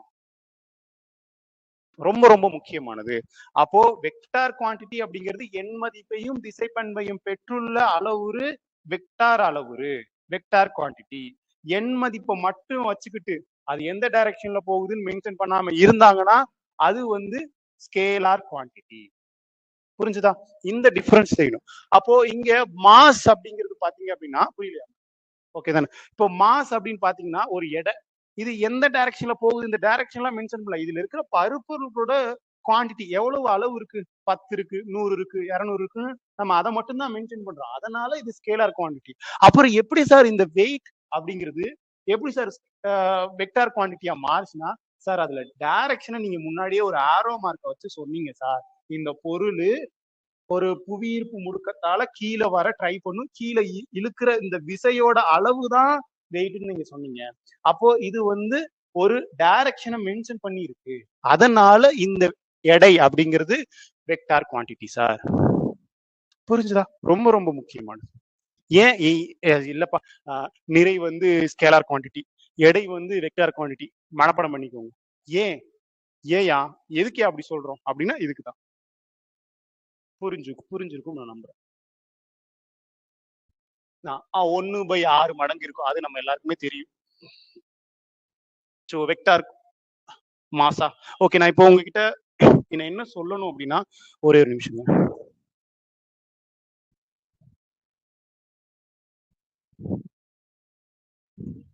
மாஸுக்கும் வெயிட்டுக்கும் நான் டிஃபரன்ஸ் சொல்லிட்டேன். என்ன டிஃபரன்ஸ் இருக்குன்னு சொல்லிட்டேன். இப்போ ஸ்பீடுக்கும் வெலாசிட்டிக்கும், ஸ்பீடுக்கும் வெலாசிட்டி. வெலாசிட்டினா திசை வேகம்ங்க, ஸ்பீடுனா வேகம்ங்க. இது என்னதியா, இது வேகம் திசை வேகம், பேர்லயே இருக்கு பாருங்க, திசை வேகம். இது ஏதோ ஒரு டைரக்ஷனை மென்ஷன் பண்ணுது. Velocity vector quantity, speed for scalar quantity. இது எந்த டைரக்ஷனையும் மென்ஷன் பண்ணாது. ஆனா இது டைரக்ஷனை மென்ஷன் பண்ணும். ரொம்ப ரொம்ப முக்கியமானது. இந்த ஸ்பீடோட எஸ்ஐ யூனிட் என்ன சார்? Metre per seconds. அப்போ இந்த வெலாசிட்டியோட எஸ்ஐ யூனிட் என்ன சார்? Metre per seconds. அப்போ நீங்க முன்னாடி சொன்னீங்க லைட்டோட speed, speed of light, speed of light. இப்போ சொல்லுங்க, ஸ்பீட் ஆஃப் லைட்னு சொல்றது கரெக்டா இல்ல வெலாசிட்டி ஆஃப் லைட்னு சொல்றது கரெக்டா? ஏன் வெலாசிட்டி ஆஃப் லைட்? டைரக்ஷனை எப்படி மென்ஷன் பண்றாங்க? எப்படி எனக்கு புரியுற மாதிரி சொல்லுங்க. எப்படி வெலாசிட்டி, எப்படி சார் நீங்க வெலாசிட்டி சொல்லுங்க? டைரக்ஷன் எப்படி டைரக்ஷன்ல போகுது? ஒரு லைட் சோர்ஸ்ல இருந்து தான் போகுது. எந்த பக்கம் லைட் சோர்ஸ் இருக்கோ அந்த லைட் சோர்ஸ்க்கு ஆப்போசிட்ல போகும், இல்ல 360 டிகிரில போகும். அதை வேணா நல்லா சொல்ல முடியும். ஒரு லைட் சோர்ஸ் இருந்தா தானே லைட் ப்ரொடியூஸ் ஆகும். அப்ப லைட் சோர்ஸ் டுவர்ட்ஸா போகும். அப்ப என்னால அந்த டைரக்ஷனை என்னால அங்க சொல்ல முடியும். அதனால நீங்க ஸ்பீடோட லைட்னு சொல்ல முடியாது, ஸ்பீட் ஆஃப் லைட்னு சொல்ல முடியாது. வெலாசிட்டி ஆஃப் லைட் தான் கரெக்டானது. இப்போ வெலாசிட்டி, ஸ்பீடோட வெலாசிட்டி ஆஃப் லைட்டும் மீட்டர் பெர் செகண்ட்ஸ் தான், ஸ்பீட் ஆஃப் லைட்டும் மீட்டர் பெர் செகண்ட்ஸ் தான். நான் வந்து 10 கிலோமீட்டர் பெர் செகண்ட்ஸ்ல போனேன்ப்பா. எங்க போனேன்? எப்படி போனேன்? எந்த டைரக்ஷன்ல போனேன்? இங்க இருந்து சத்தி போனியா? சத்தில இருந்து காந்திபுரம் வந்தியா? இல்ல இங்கிட்டு இருந்து திருப்பூர் போனியா? எங்க போனேன்? டைரக்ஷனை மென்ஷன் பண்ணல. அப்போ நான் அது ஸ்பீடு. நான் இங்க இருந்து சத்தி போறேன், ஒரு 150 கிலோமீட்டர் வேகத்துல போறேன், அப்படியே சில்லு சில்லு சில்லு சில்லுன்னு பறக்குறேன். அப்போ நான் என்னோட டைரக்ஷனை மென்ஷன் பண்றேன். அது ஏதோ ஒரு டைரக்ஷன் இருக்கு, காந்திபுரத்துல இருந்து சத்தி போறதுக்கு ஏதோ ஒரு டைரக்ஷன் இருக்கு. அப்போ என்னோட ஸ்பீட் அது கிடையாது, என்னோட வெலாசிட்டி. பொன்னனோட velocity 150 kilometre per seconds. Sir metre per seconds சொன்னீங்க, இன்னும் கிலோமீட்டர் பெர் ஹவர்னு சொல்றீங்க. சொல்லலாம், மீட்டர் பெர் செகண்ட்ஸ்க்கும் கிலோமீட்டர் பெர், அது டொமஸ்டிக்கா மாத்திக்கலாம். ஆனா உண்மையான எஸ்ஐ யூனிட் எதுன்னு கேட்டா மீட்டர் பெர் செகண்ட்ஸ் தான். ரொம்ப ரொம்ப முக்கியமான இவ்வளவு. இதுதாங்க, இதுதான் ஸ்பீடுக்கும் வெலாசிட்டிக்குள்ள டிஃபரன்ஸ். இப்போ புரிஞ்சுதா? இவ்வளவுதான், வேற ஒண்ணும் இல்ல. இது ஸ்கேலார் குவான்டிட்டி, இது வெக்டார் குவான்டிட்டி. இதுக்கு எந்த டைரக்ஷனும் கிடையாது, அதனால இது ஸ்கேலார் குவான்டிட்டி. இதுக்கு டைரக்ஷன் இருக்கு, அதனால இது vector quantity. V for V, S for S. முடிச்சு விட்டாங்க போங்க. அதுக்கப்புறம் பாத்தீங்கன்னா இதுவும் மீட்டர் பெர் செகண்ட்ஸ் தான், இதுவும் மீட்டர் பெர் செகண்ட்ஸ் தான். அதுக்கப்புறமா இங்க பாருங்க, ரொம்ப முக்கியம், டிஸ்டன்ஸ், டிஸ்பிளேஸ்மெண்ட். ஏன் இந்த டிஸ்பிளேஸ்மெண்ட் ரொம்ப முக்கியம்னா, நான் வந்து previous year question paper group 4 அப்போ previous year question papers discussion சொல்லிட்டு ஒரு யூடியூப்ல மாரத்தான் போடுறப்ப தான் அந்த கொஸ்டின்ஸ் பார்த்தேன். என்ன சொன்னாங்கன்னா, work equal to F into டின்னு சொன்னாங்கப்பா. Work equal to F into D. இப்போ இது ஒரு பக்கம் இருக்கட்டும், இந்த ஃபார்முலா ரொம்ப ரொம்ப முக்கியமானது. ஒர்க்கோட எஸ்ஐ யூனிட் யாருக்காவது தெரியுமா? ஒர்க்கோட எஸ்ஐ யூனிட் என்ன எழுதி போட்டிருப்பனே பாருங்க. Metre per joule. Okay, joule. அதே மாதிரி எனர்ஜியோட SI unit also joule. Okay fine. அப்போ எதுக்கோ ஒண்ணுக்கு வாட்னு ஒண்ணு வருமே. தமிழ்ல சொல்லுங்க பார்க்கலாம். பவர்னா திறன். ஒரு ஹெச்பி 1 குதிரை திறன் ஈக்குவல் டு 746 வாட்ஸ். இதெல்லாம் எத்தனை டைம் கேக்குறாங்கன்னு தெரியல, பட் கேட்பாங்க. ரொம்ப ரொம்ப முக்கியம். ஹார்ஸ் பவர், குதிரை திறன். ஒரு ஹெச்பி மோட்டர் வாங்கிட்டேன், 2 ஹெச்பி மோட்டர் வாங்கிட்டேன் அப்படின்னு சொல்லுவாங்களா, அதெல்லாம். அதுவே பாத்தீங்கன்னா டாங்கி, கழுதை திறன் சொல்லுவாங்க. அது பாத்தீங்கன்னா இந்த குதிரை திறன்ல 3ல 1 பங்கு. அப்போ ஒரு டாங்கி பவர் அப்படிங்கிறது 250 வாட்ஸ். ரொம்ப முக்கியமான இது ஒரு பக்கம் இருக்கட்டும். இதுதாங்க புத்தகத்திலேயே இருக்குங்க. நீங்க ரீட் பண்ணி பாருங்க, உங்களுக்கு அதான் சொல்லியிருப்பாங்க. நானு சும்மா அப்படியே சும்மா வாய் வழியா சொல்றேன், ஆனா அதுதான் புத்தகத்துல இருக்கு. பாருங்க, இப்போ டிஸ்டன்ஸ் இங்க இருந்து இங்க போயிட்டேன். இது ஏ, இது பின்னு இருக்குங்க. இது டிஸ்டன்ஸ். நான் மறுபடியும் இங்க இருந்து